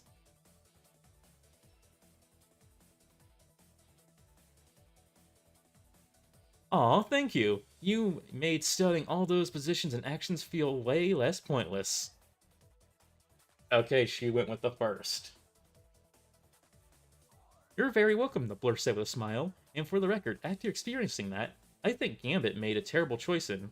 Realizing what he was about to say had the potential of destroying the mood, the blur tried it, the keyword being tried, to change the subject. You know what? I think I'm just gonna stop talking now. Smart move, and while we're at it, taking advantage of that window of time, Anna positioned herself to where her crotch was just grazing his shaft with her hands, immediately rushing, slip right out of her jacket. Why don't we get out of this, get right into the real action? In response, the blur almost immediately, and in complete contrast to how he was moments before, flashed a seductive look at the gal, with complete complete with a smirk to match. Baby, you just read my mind. And just like that, the blur's upper body jerked upward, and as soon as it was inches away from her face, he immediately pressed his lips against hers, and on the first lucky try, ripped the zipper to her outfit and started addressing her, all the while the two continued to make out, with her heroic nature then kicking in. The gal decided to assist the blur with a quick, expert removal of her own bra, which happened all without having to break the kiss. After a little bit of fiddling and standing up for the sake of getting a good grip of fabric, the mutant's bare body was finally there for the hog to see. Entranced by her curves and incredible frame, the blur took a moment to admire the view, and the sight of which causing Rouge to blush. A little bit later, the hog then decided it was his turn to catch the gal off guard, and with that in mind, he quickly wrapped his arms around her in the same length of time, pulled her close. Oh, looks like someone's ready to have fun, Rouge pointed out, prompting the blur to give her an unashamed smile. I don't know why Gambit would be so foolish as to leave such a little sweet little thing like you. You're absolutely beautiful, Sonic commented. Why, thank you, Sonic, Rouge said with a blush. Always nice to have someone like you with my spirits. But enough talk. I think it's time we get down to some action. I was thinking the exact thing, but baby. Without warning, Rouge pulled the blur close and brushed her mouth against his, and at the same time, she wrapped her arms around him. Getting over the surprise of their very primal struggle of tongues, Blur took notice of Belle's rather plump derriere, which gave him a devious idea. Then, in a few seconds, his face lowered to the mound, her mounds and started to squeeze them with the move catching Rouge completely by surprise. It didn't last long, however, as in a matter of seconds she was right back to resuming the kiss. After a few more minutes, the two finally broke away from one another, and before either of them had a chance to catch their breath, Fleur quickly grabbed Rouge by the shoulders and, in a firm but careful manner, tossed her down on the bed, and before her eyes could catch up with her, quickly joined her. It was here, with a quick move of his arms, the hog spread the Belle's legs wide open, exposing her most private area, red and swollen, signs that was begging for attention. Noticing the blur's grin, Gal uh, looked with a well as her curling her fingers toward herself, and the signal clearly being for him to come closer, and finally take her, which was only made even more apparent by the come and get me look on her face. Listening to her wordless command, the blur quickly got himself in the position, arranged his so that it was just barely pressed against her outer lips, which enticed a light moan from the gal. Taking that chance to get back at her a little bit for teasing him so much, the hog began to slowly rub his member along the outer region of the mutant's aching warmth, which incited even more light moans from her, as well as silent pleas for him to drop everything and start pounding her. Eventually, wish was granted, as once he saw he was good and ready, Blur wasted no time and immediately started pushing with him as every inch was swallowed into the caverns with the intense warmth and pressure immediately rushing over him. Then, once he saw he was completely in, let it sit for a, f- a few more moments before proceeding to immediately pick up the pace, give Rouge all that she had uh, coming to her. With the pressure being so great, Newton felt her eyes roll into the back of her skull. The way Sonic was pounding her was far beyond anything it was capable of. The way his length filled her, the way his cobalt flesh pressed against and massaged her walls, the sound his balls would make as they smacked into her flesh. All this and more was driving the gal completely mad, and as far as she loved every moment of it, as evidenced by the way her nails dug into the bed sheets and near her constant moans. On the other hand, Sonic was having a ball with all this. The whole experience was almost unreal, as never in his life would he have ever imagined getting to meet the X-Men, much less banging one of the members. But to see it was happening, and that this wasn't any sort of dream, Hog had to admit this was one hell of an amazing surprise. Right as the walls clenched down on him even bigger, Fleur let out a throaty growl, the increase of warmth only promoting his thrust to become faster, far more primal, which in turn prompted far more screams from the. Oh, that's it. Right there, baby. Give it to me. That feels good. Rouge moaned, her screams now completely overtaken by the intense pleasure. After a little, after a little bit more, the gal decided she more, and so, without even a second thought, she quickly wrapped her arms around the dog and pulled him close, which prompted him to thrust much faster and a whole lot harder. Soon, the gal's moan began to rise in a pitch which was matching the tightening grip, thus indicating that she was doing her that he was doing that what he was doing was driving her crazy, only encouraged him to go even faster. Fuck, right there, right there. Oh, God. Oh, music. No, no, no. Stop music. No. I don't need to forever associate this song with this. No. No. Okay, whatever. We'll Okay. With the speed, oh god, that broke this broke me. This broke me. With the speed he was going at combined with how much the caverns were practically strangling his cock, the blur grit his teeth and tightened his grip around her thighs. After a little bit more time has passed, the gal found herself wanting even more pleasure, so she tilted her head to the side. Recognizing what she wanted, the blur leaned down and started kissing and nibbling at her neck, which prompted even more moans from the sex-crazed mutant. This action continued for several more minutes, with the pace constantly getting higher and higher, so much so that the bed even started to rock back and forth. After a little bit more, Sonic decided it was time to switch positions, and with a quick signal to Rouge, they started. They did just that. After that, the blur, now completely lacking a shirt, found himself flat on his back and his hand gripping the voluptuous Dixon's supple mounds, with the latter being on top, her legs spread along his thighs.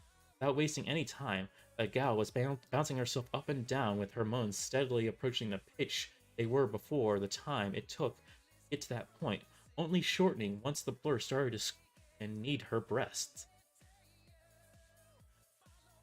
After a few minutes of fondling her fleshy mounds, Hog decided to switch things up a bit and move to her waist, following which he wasted no time in starting to massage her ass. The Hog was absolutely enjoying himself, and with the view he had, it was almost like watching a TV show, or at least it was as though he was living out a scene in a porno.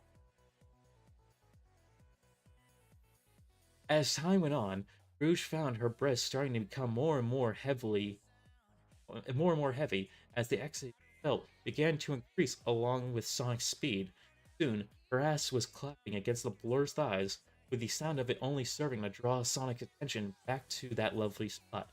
Immediately, he looked down at her waist. The blur wasted no time and carried out his devious scheme, delivered one hard smack to the bubbly ass, the impact causing her to squeal. Ah, oh yes, give it to me. That's a spot, Rouge cried out.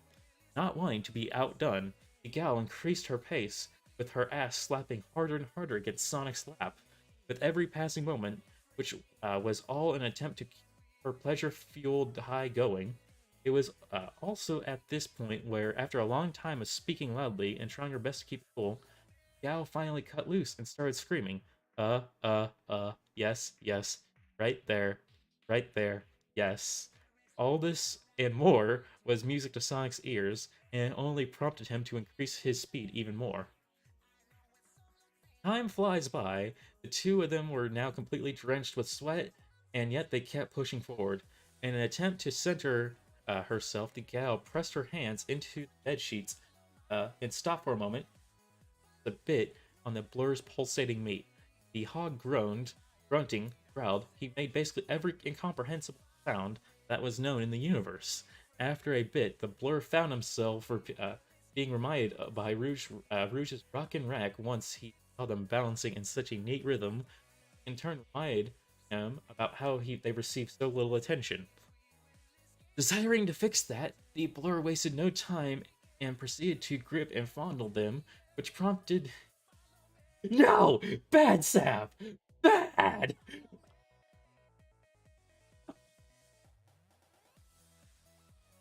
The blur then proceeded to squeeze them a bit tighter with his hands, fingers on occasion pinching and tweaking the hardened nipples, which which more often than not earned him a high pitch screaming from the beauty, coupled with her increasing the pace of her bouncing.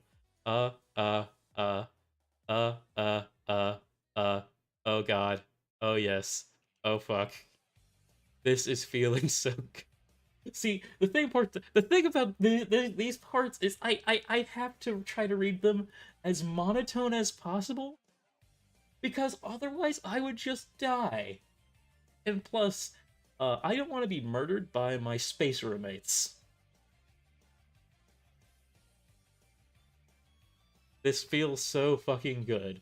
Rouge squealed, her voice filled with passion.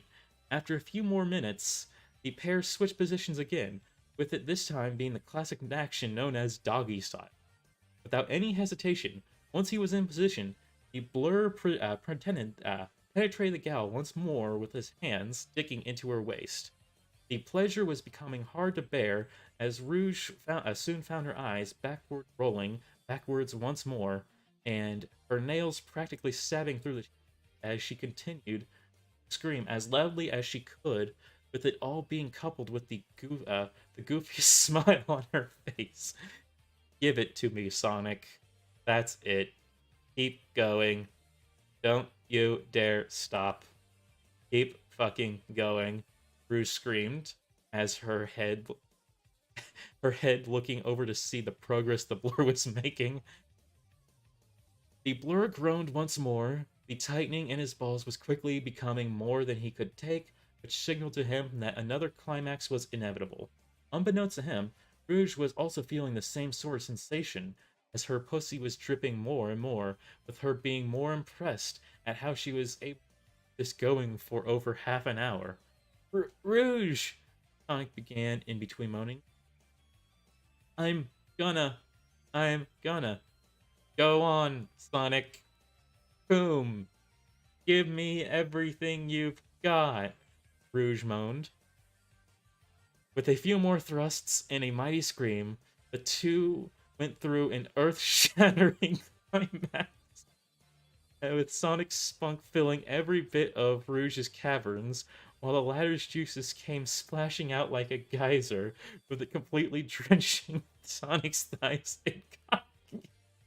After holding himself there for just a bit longer, Sonic unsheathed his cock from the gal, and with a final few strokes, he released the final ropes of semen in her neck. After a quick few breaks, Blur found himself collapsing on the spot right next to Rouge. Now that was amazing. Rouge gasped out, sighing in happiness, right as she licked the last bit of semen off her fingers.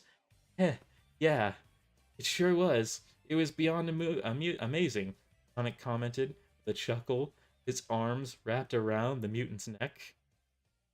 How are you now? Do you feel any better? Very much so, Rouge replied with a nod. Thank you so much. You're very welcome. I'm always happy to help in any way I can. Feeling a little mischievous, the blur added a little something extra. By the way, you were incredible. Nah, you're the one who deserves it all. I mean, I'm just... okay. I think you're the one who deserves more of the compliments. The blur let out a chuckle. Nah, you're the one who deserves it all. I mean, I was just the guy who had to thrust for a couple minutes. You were the one brave enough to start it all off. True. Remember, Sugar, you were the one who managed to resist my powers. With the mention of that last word, Rouge's eyes widened just a slight bit. Speaking of which, how did you manage that? Smirking, the blur used his free hand to point to his chest, and once she laid her eyes on it, she watched as it pulsed for a second with energy.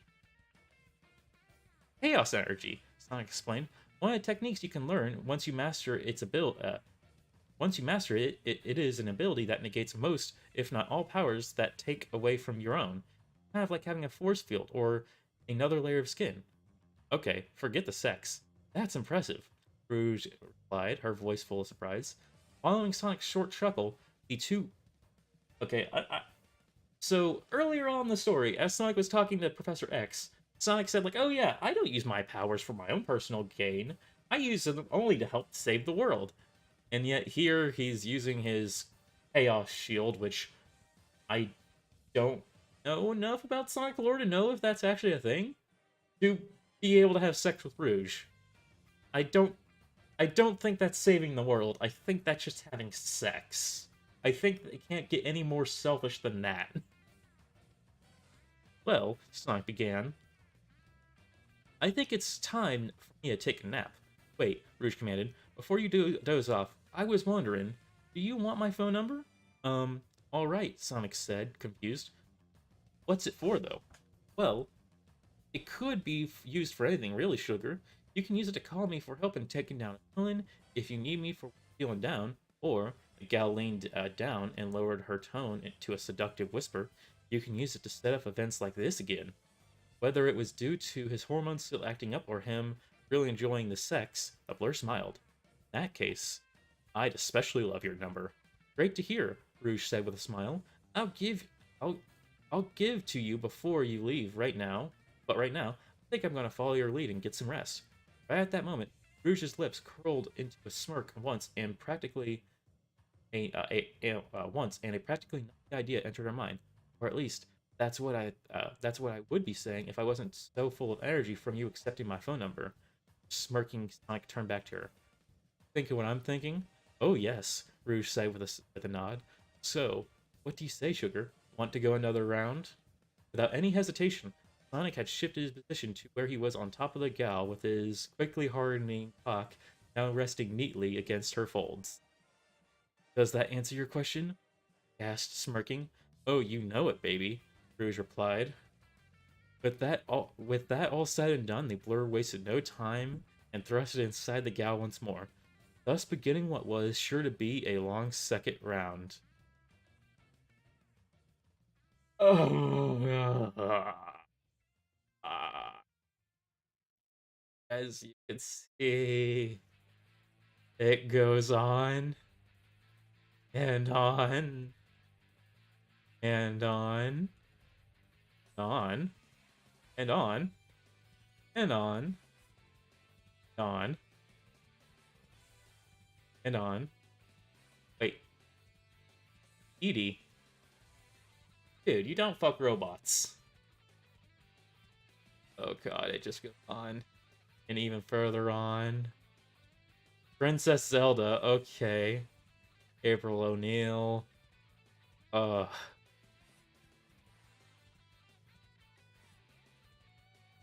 and on. Oh,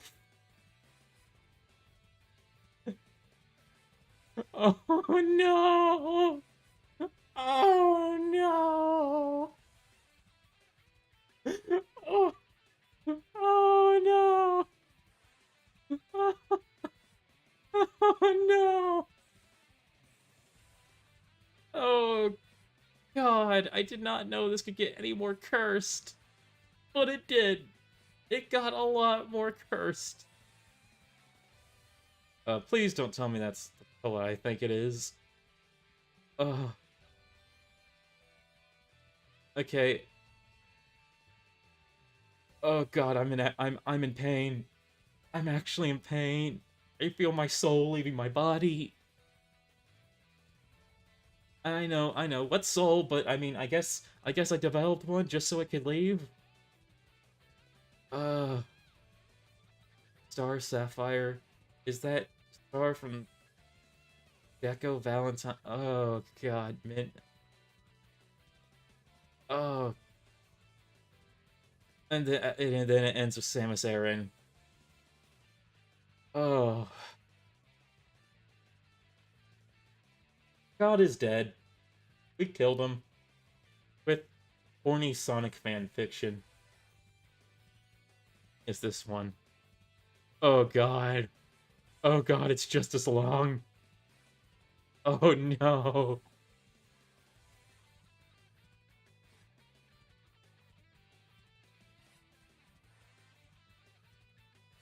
Oh. Oh God. I will post on Twitter or on the YouTube, well, both on Twitter and the YouTube community, if we want to read this fan fiction again. Um, we're there, there. We put that monstrosity to rest. Uh, yeah. So I'm gonna leave it up to viewers if they want to continue this specific fan fiction.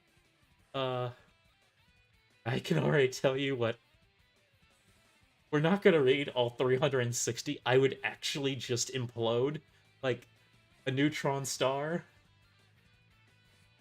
However, if it is wanted, I will find a few that might be mildly amusing and I will put a poll up to see which ones are wanted if we do want to continue. Oh god.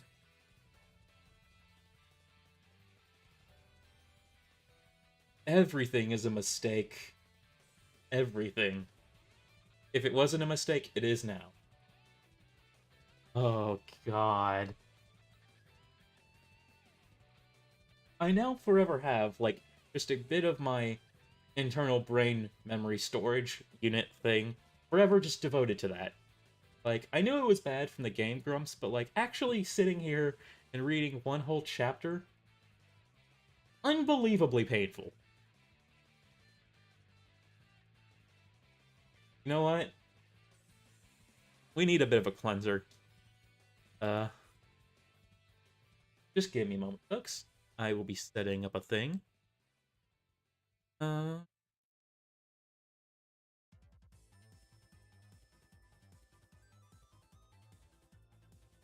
uh, you know what? Screw it, we'll do this one. I completely agree, Sav. The Sonic fandom was the mistake.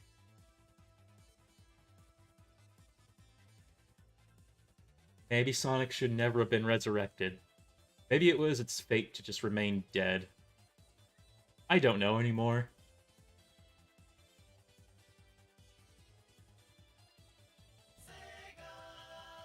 Ah! Alright, I have to set something to full screen. Yeah. Okay, let me switch over here. Not to that demon. Okay. Go ahead and this.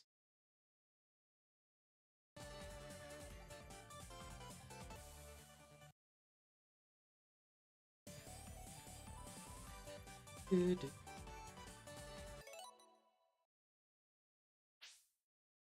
This game. Save. Video.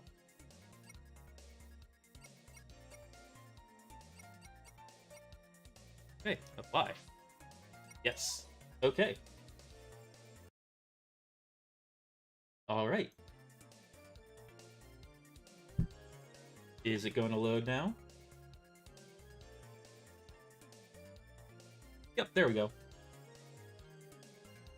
Let me just come over here to this part. Because we're going to...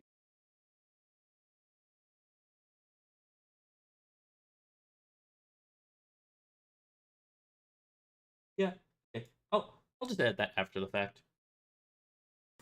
Yeah, so we're just gonna play Sonic Mania. I never actually played Sonic Mania before. Yeah.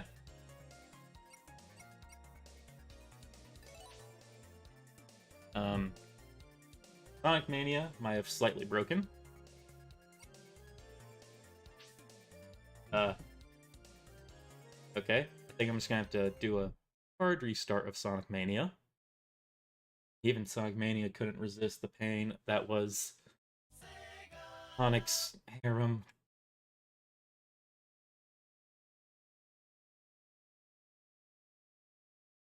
Alright, here we go.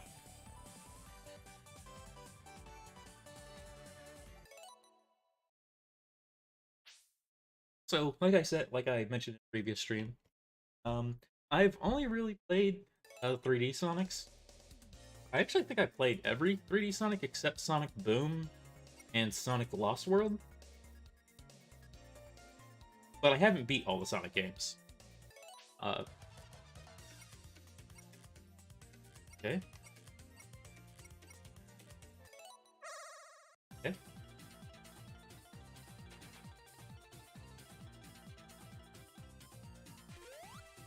Okay, I guess we're starting. Oh. Okay, there's a lot of egg bots.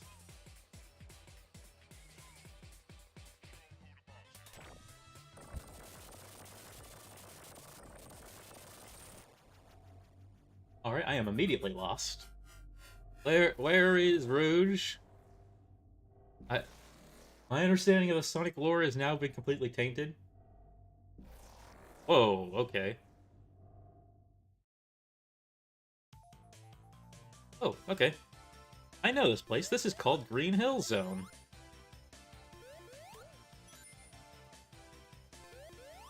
Well, they are coming out with the remastered Sonic, so I'll play that when that comes out. Oh no, Tails got hurt. Oh shit.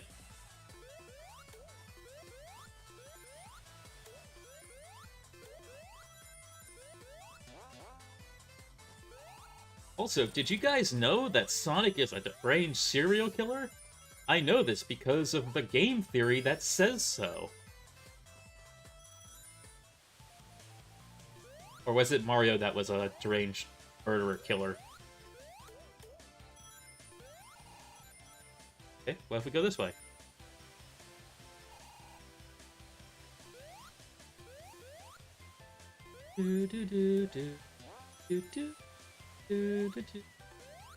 Also, controversial opinion, but Sonic 06 has some of the best music in all of Sonic. Ah, shit! Ah. But Sonic 06 has some of the best music. Oh. Catch the UFO. Okay. Alright. I'll catch the UFO. But how do I catch UFO?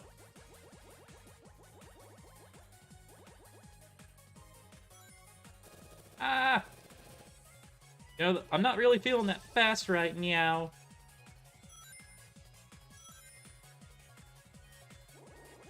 Sonic, put your arms out!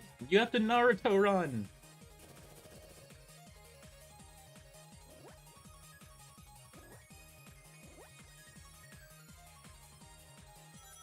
Ooh, I might also even try playing Shadow the Hedgehog on stream. And I do have that game for GameCube. Who wouldn't mind playing Out of the Edge? Okay, I see. So, rings equal... Oh shit! Oh shit! We are speed now!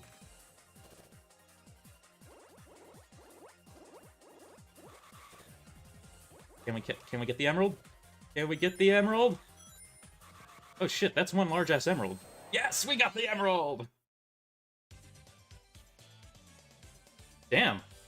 That was easy.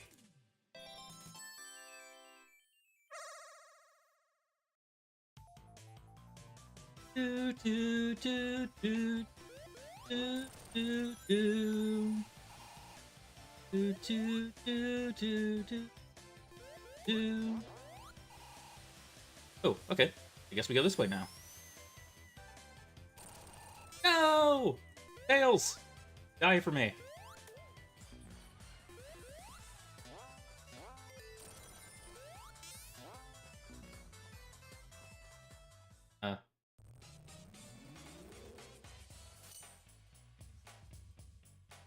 Okay.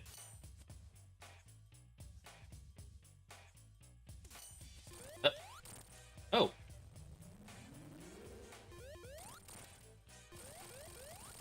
Ah. Okay, that bot. I'm gonna be honest, I didn't know what I was doing there.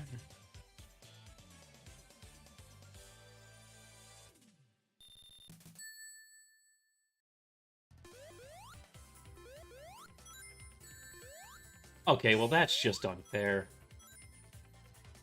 Oh, is the action button just the jump button, or?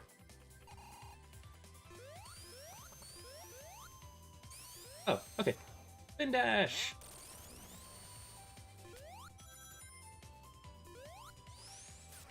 Whoa! What? What did I just do?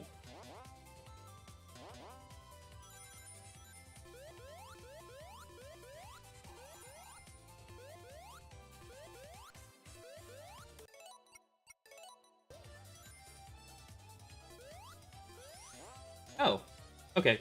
So I press B. Got it.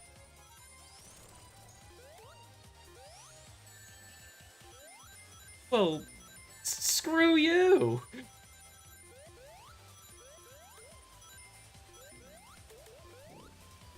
Okay, we got a shield. Um. Ah, there we go.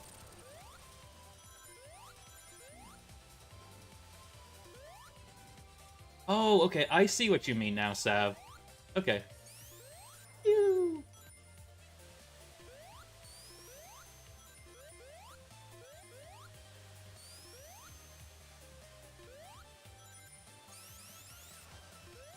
Okay. Down. You. Okay. It is very apparent that I am not an expert when it comes to 2D Sonic.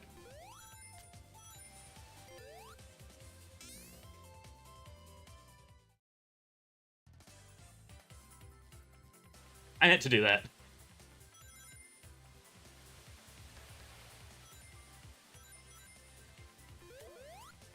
Okay.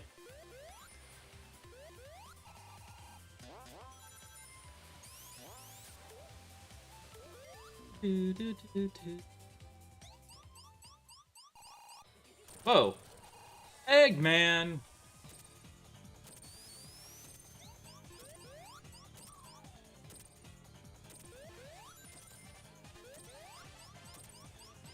Okay. Oh, I don't think I can hurt him, can I? Nope, nope, okay, I think I'm supposed to just run.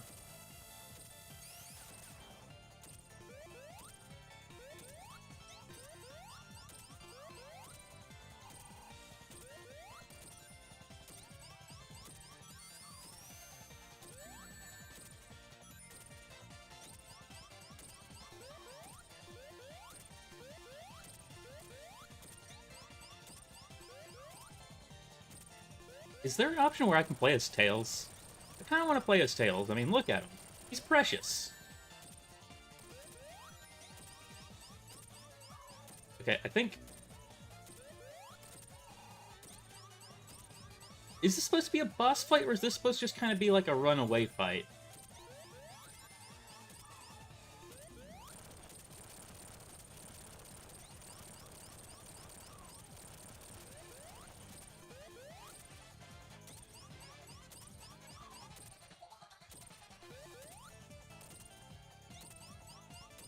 Oh, okay.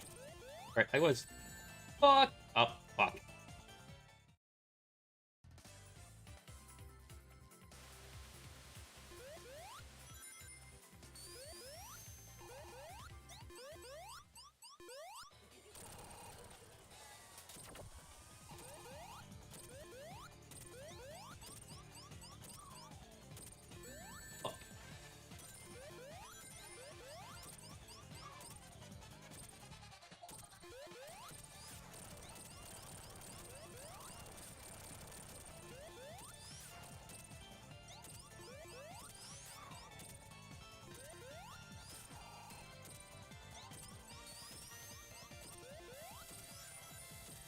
Ooh, yeah, you're not gonna drill me, motherfucker.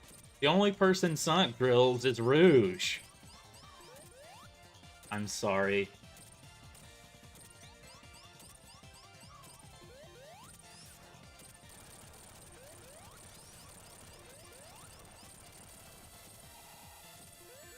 Oh! Alright, I will admit, what I just did there was called a pro gamer move. I totally intended to do that, and, if you don't understand why I did that,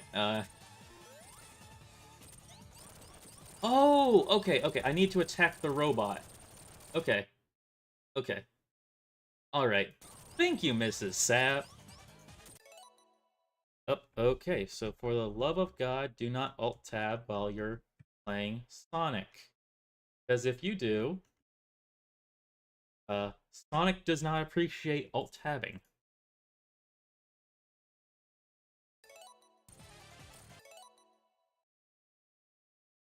Sonic says, don't alt-tab. Okay, so let's boot this again. Okay, so I need to attack the robot. Alright. We just have to reload it because for being a modern game, does not like full screen.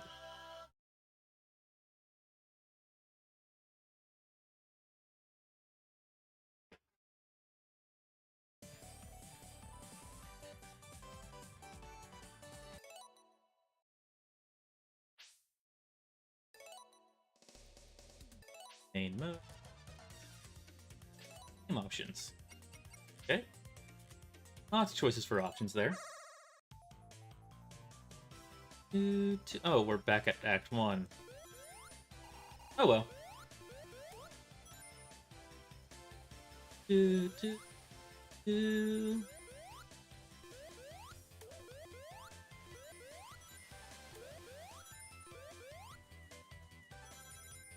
Okay.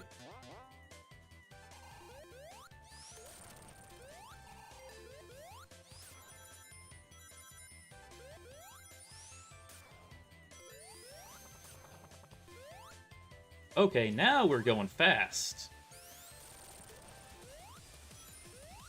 Oh shit, okay, now we're actually going fast. Holy shit. Okay, don't attack things that have Eggman's face on it. Wait, but I thought you do attack things with Eggman's face on it. Shit.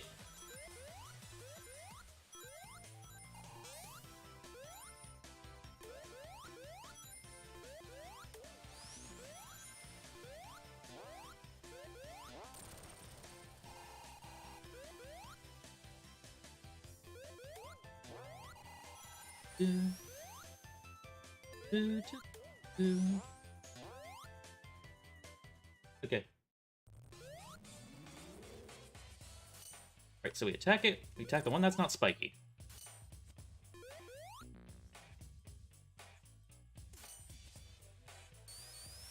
Tails, save me.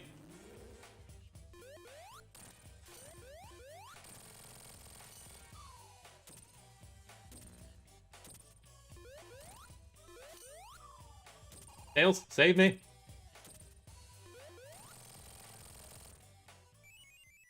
Eh. We're way past cool.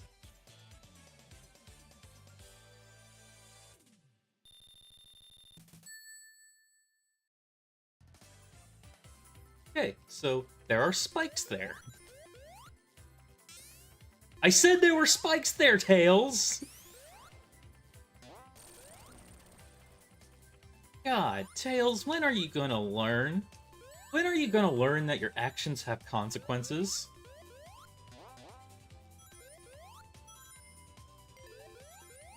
Oh wait, no, you're effectively immortal. Never mind. Oh, okay.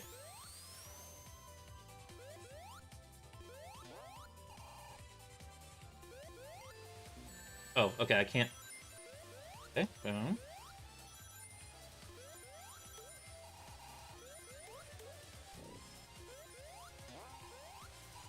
Oh, shit, okay.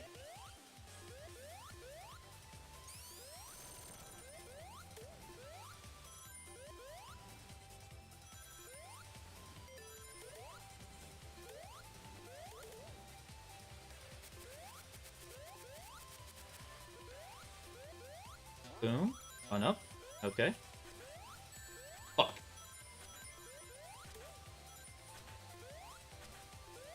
Gotta be a little bit patient.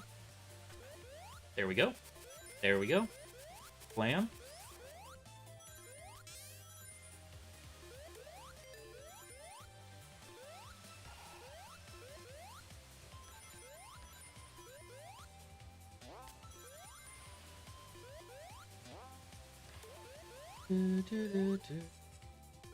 Okay.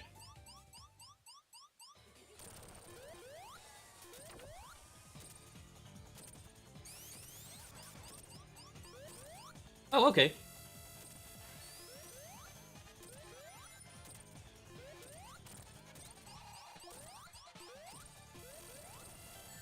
Oh, we could stand on it? Well.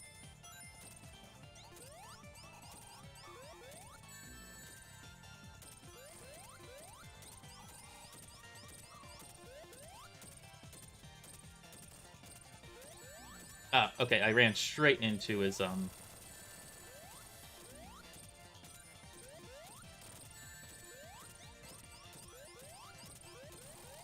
Hey. Oh, shit, we don't want to go that way.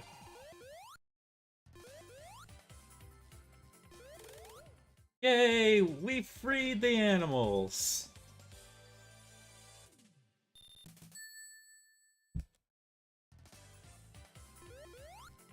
Wait, what?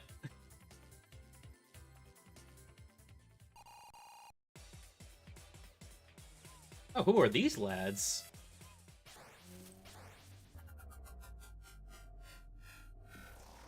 Did Eggman just chaos control us? Whoa, okay. Casino zone? Oh, chemical plant, okay.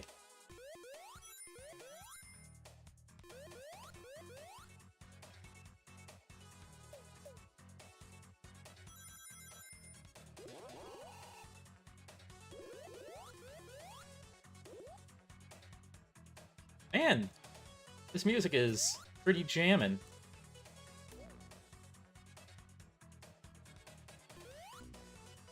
Hills, you need to stop dying!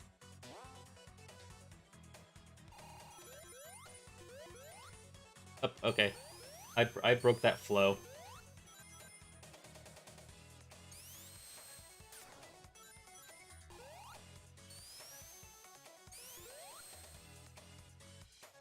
There we go. Come on. Nope.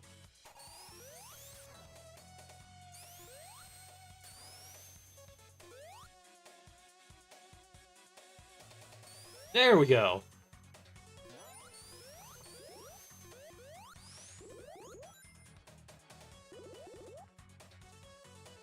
As you can see, I am a certified expert when it comes to all things Sonic. Get some water. Okay.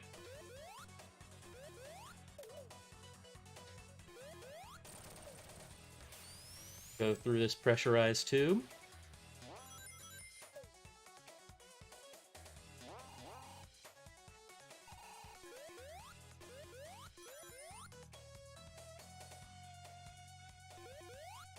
Okay. Jump up here. Jump over here.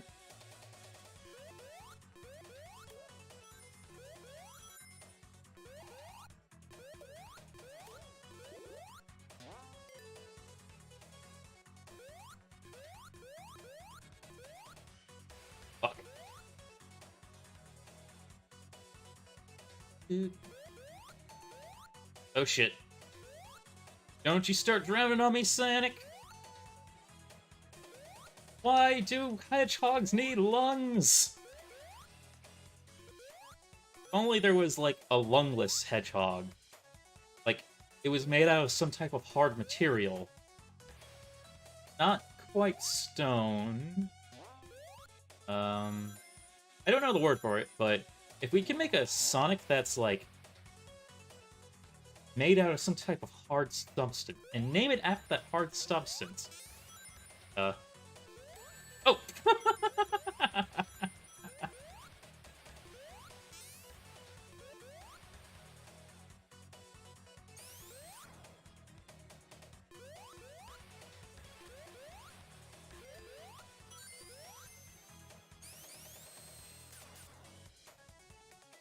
Okay. What's going on now? Huh? Thank you, Tails! Oh, okay, I do not like that. Okay. Okay, don't hit the balls.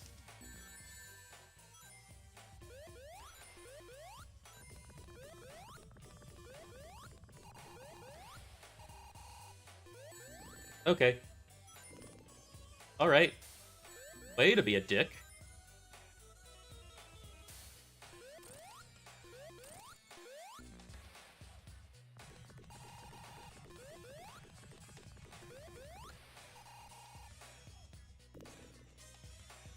Boom. Okay.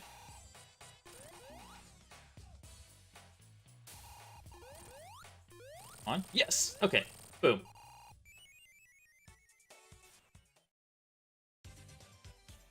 Do, do, do, do, do, do.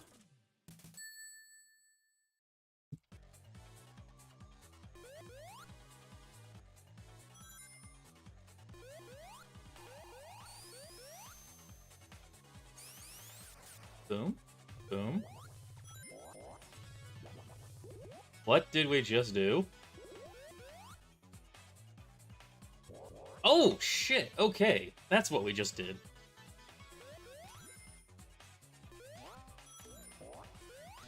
Okay. Alright.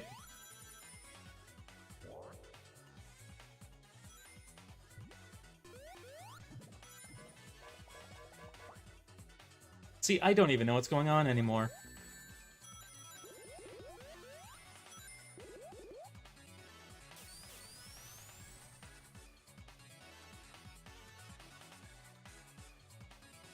Are we going fast? Are we doing the thing?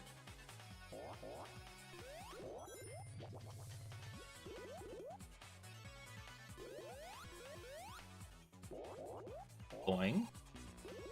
Okay, we don't want to... Okay, I see what I did wrong.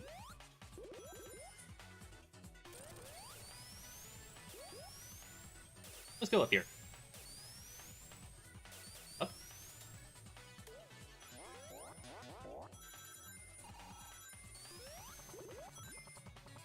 Okay.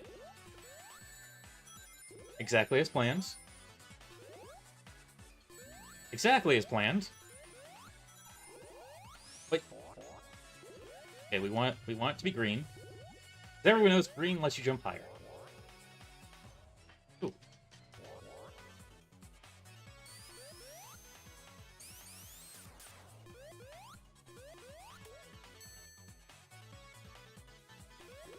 Oh, 6 rings? What?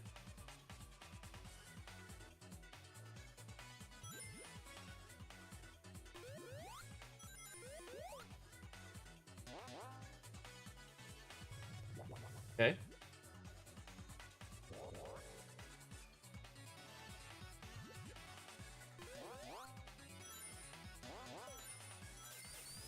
Okay, I don't know what's going on anymore.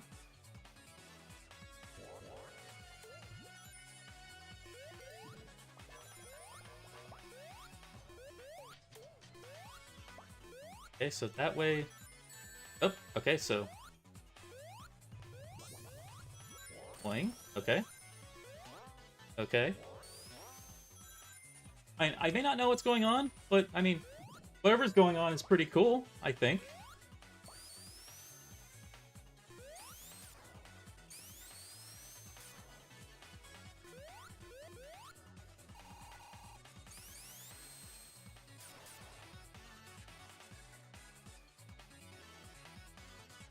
Okay, there we go.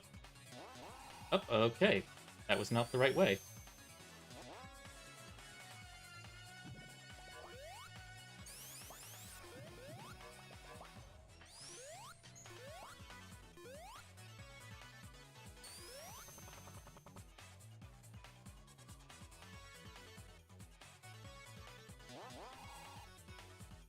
Go faster, Sonic! Go! Do what a 10 can, because Sega don't.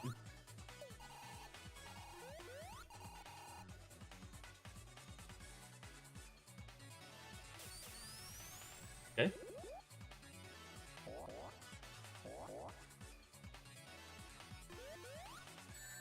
Nope. That was a mistake. Ring.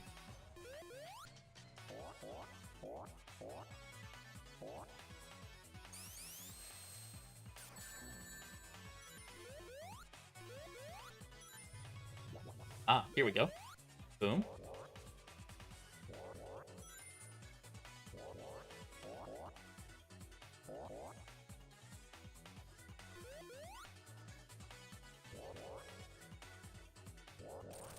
There we go. I knew a little bit of destruction was exactly what we needed.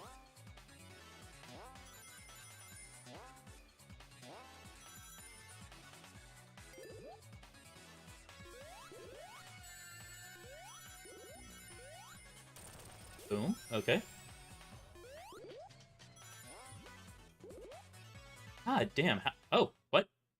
Hello? Uh, okay.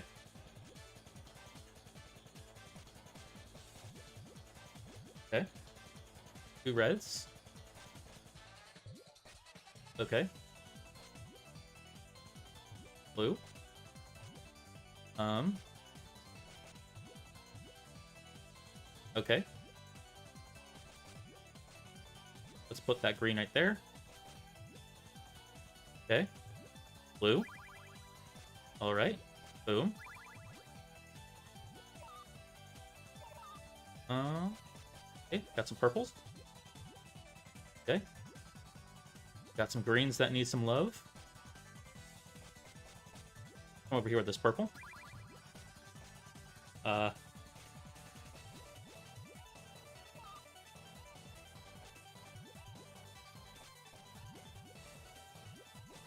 Okay. We got another red right there. Okay, and we got... Okay, let's put this one over here. Okay. Double blue. Okay. Got double red. All we need is just a blue. And we're about to get our blue. Boom. Then we need a red.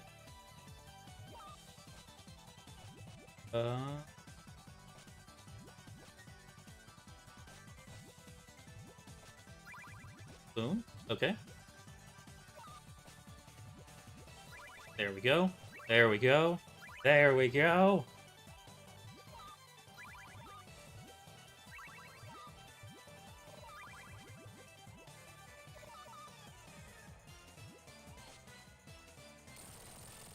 Aha!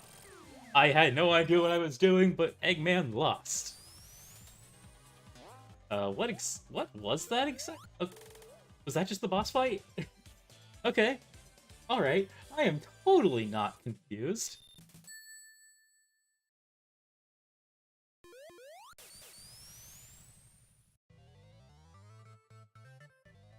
Studiopolis.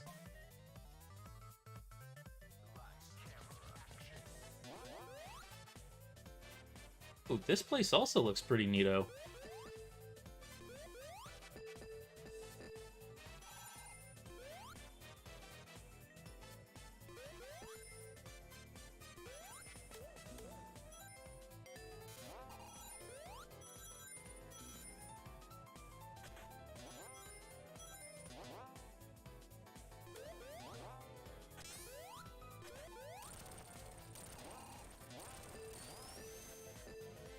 Bing, bing, bing, bing. Bing. Damn, Tails, you are just being the MVP. Tails, where were you on that? You're useless.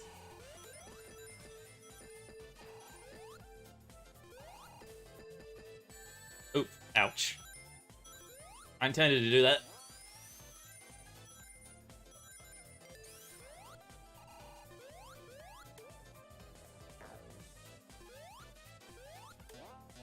Fuck!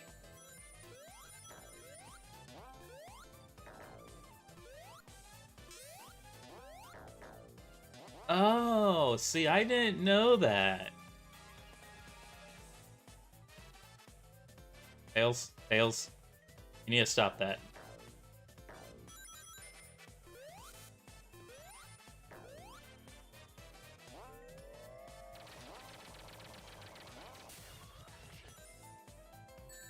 Ouch. Aw, we made it sad. We gave our robot depression. Robotics mean bean machine? What the hell is that?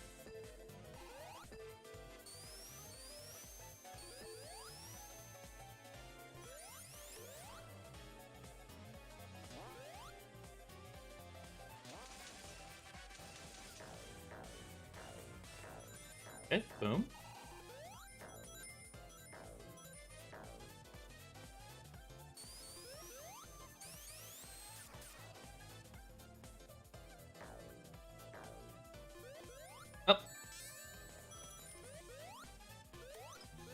See, this is what I call genius level intellect. We saw spikes and we jumped right into them.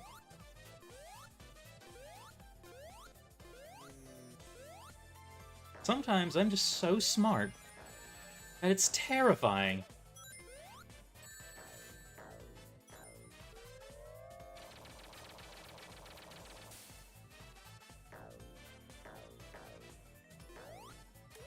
Egg TV.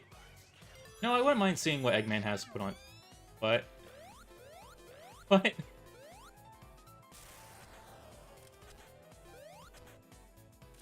That's some Willy Wonka reference on two.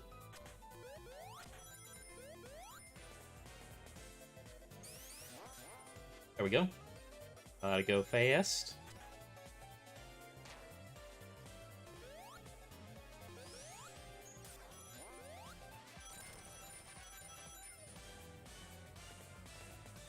Boing. Boing. Can we get the boing boing? No boing boing.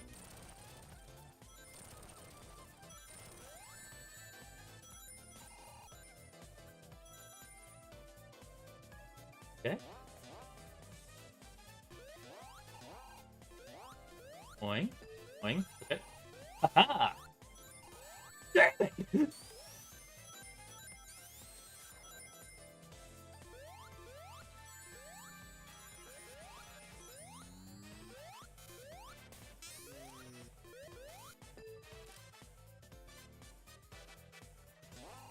Okay. There we go. Over here. Nope, nope, nope, nope. Okay, whatever. We don't need a checkpoint. Oh shit, we should have probably gotten that checkpoint.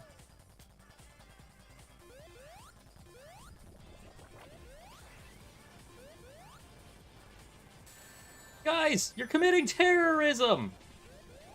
Terrorism is no cool! Ah, okay. Don't jump on the rockets. Wait. Oh. Okay, we're back here.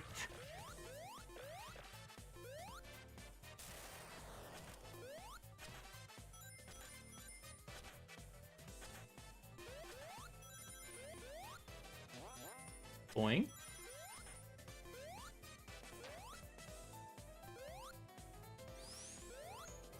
Boing.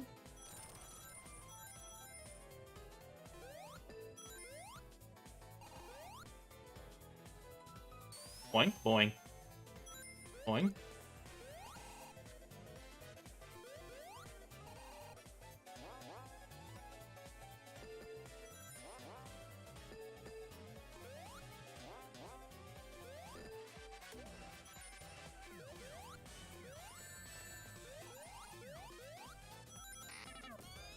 Okay, we're getting shot through TV some more. There we go. Okay.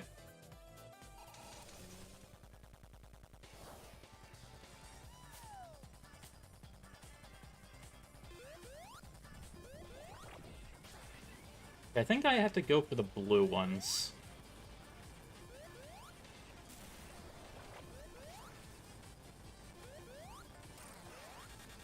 Yep. Blue ones. I'm blue. Dabba dee dabby da.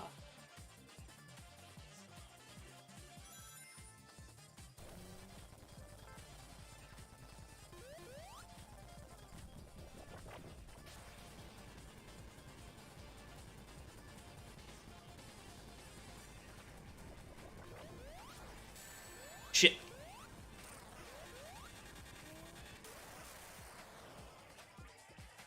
Alright, come on. Give us... Yay! Okay, we got some pity rings.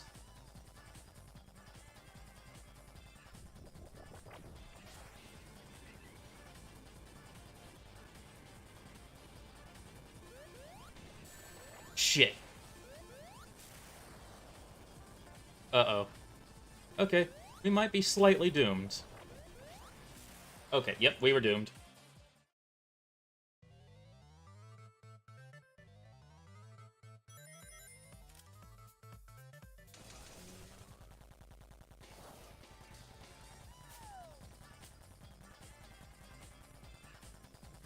Music's good though, so you know, I guess it's not all too bad. God, okay.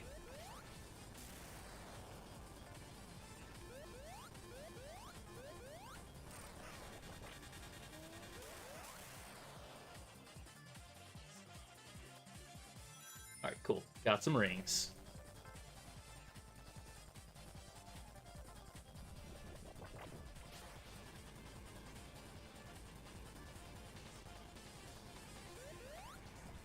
Nope. Okay, I fucked that one up.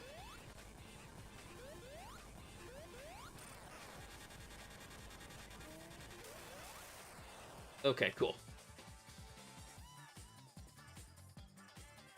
Come on, some rings? Yay. Okay.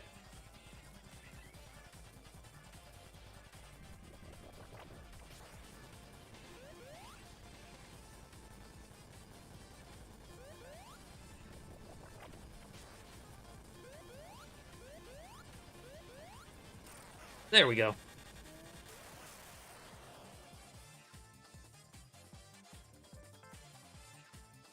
Please tell me that's the last part we have to do. Nope. Okay. Alright, dude. This is starting to get kind of old. God damn it. There we go. Woo-wee. Okay.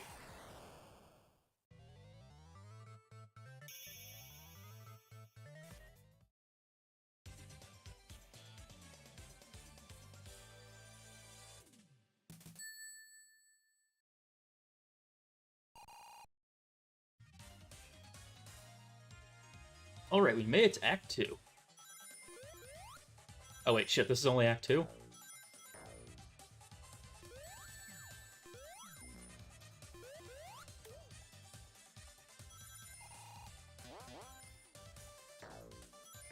Nope. Man, I sure do love bouncy balls.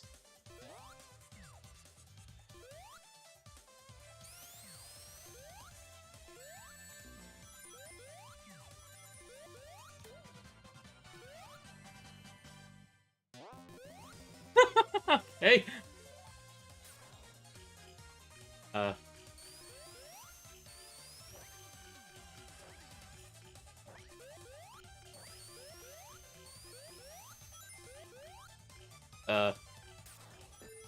Okay.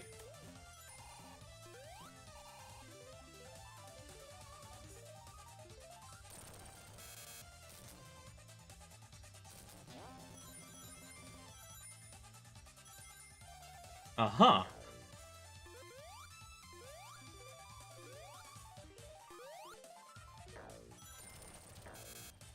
Okay, zippy zap.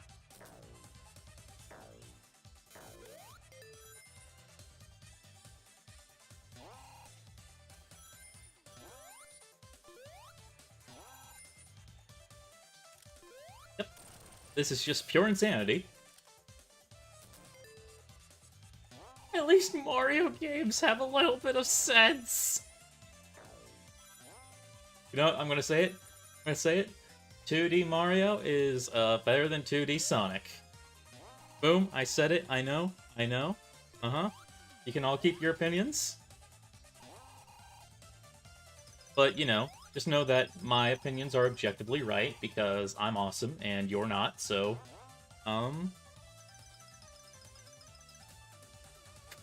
Okay. Boing. Boing. I actually did recently get a Mario game that we could potentially play. Now that our... Oh, wait, no, I said...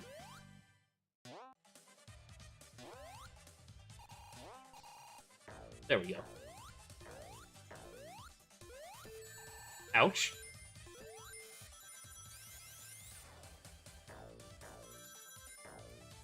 Mega fast.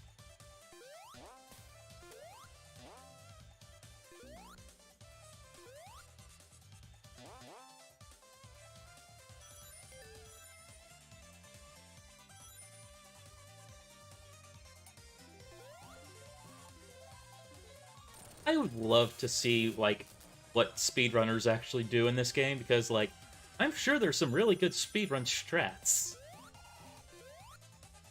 But I'm just too amazing to be able to see them, you know? My brain is just a little bit too big.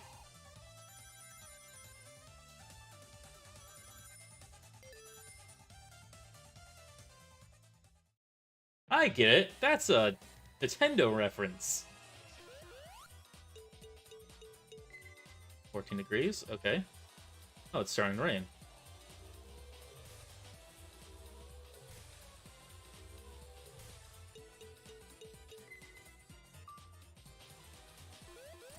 Oh, okay. I can just sit here and beat up on the egg.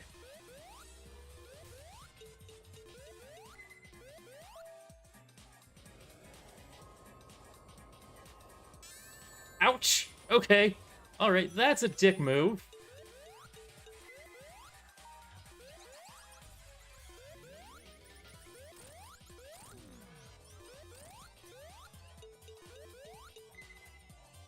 Okay, it's gonna get hot again.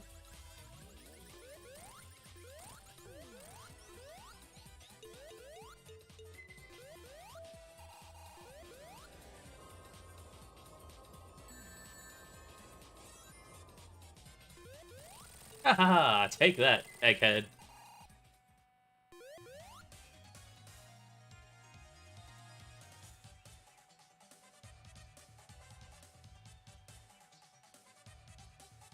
Oh, okay. Yay! More animals are free!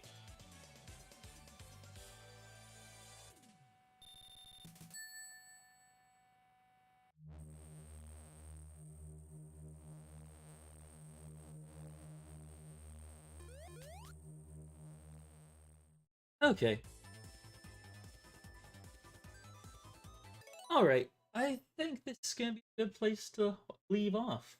I guess we'll continue Sonic another time.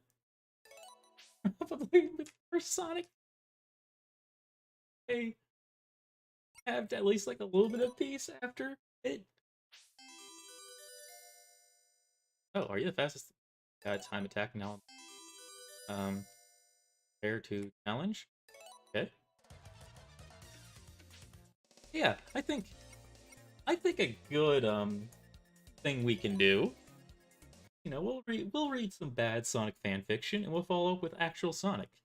Uh, yeah, that will be a lot of content because I'm in a Sonic mood. So yeah, not sure if we're gonna continue that horrible mess that was the Sonic thing, but um, yeah. Again, at some point, Sonic Adventure Binge. That is my favorite game. Then I have to figure out how we could play Sonic Adventure. Well, Sonic 06, because I'm really having a hankering for playing Sonic 06. Especially after today's events. I really want to see that Princess Elise kiss scene. Like, it's something I really need in my life now.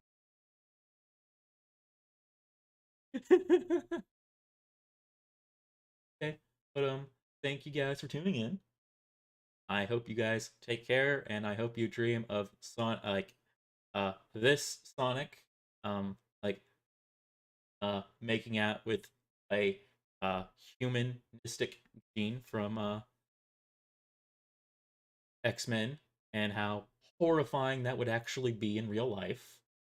Actually, slightly better. I'm gonna have to Google it first, really quick though.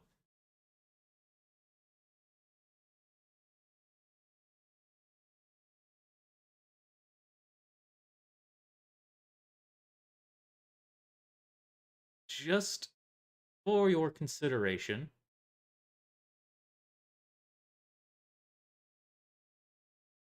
imagine it being this Sonic. This realistic looking Sonic making out with.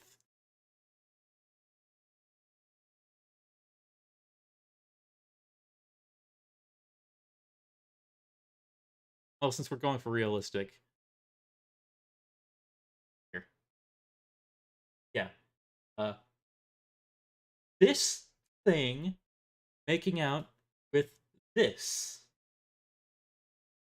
this with this.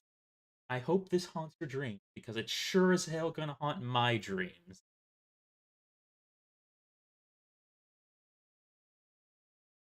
I'm really glad we got a chance, because like this Sonic is a lot more adorable. Let's face it. Oh my god, what the hell is this? What the act what the actual hell?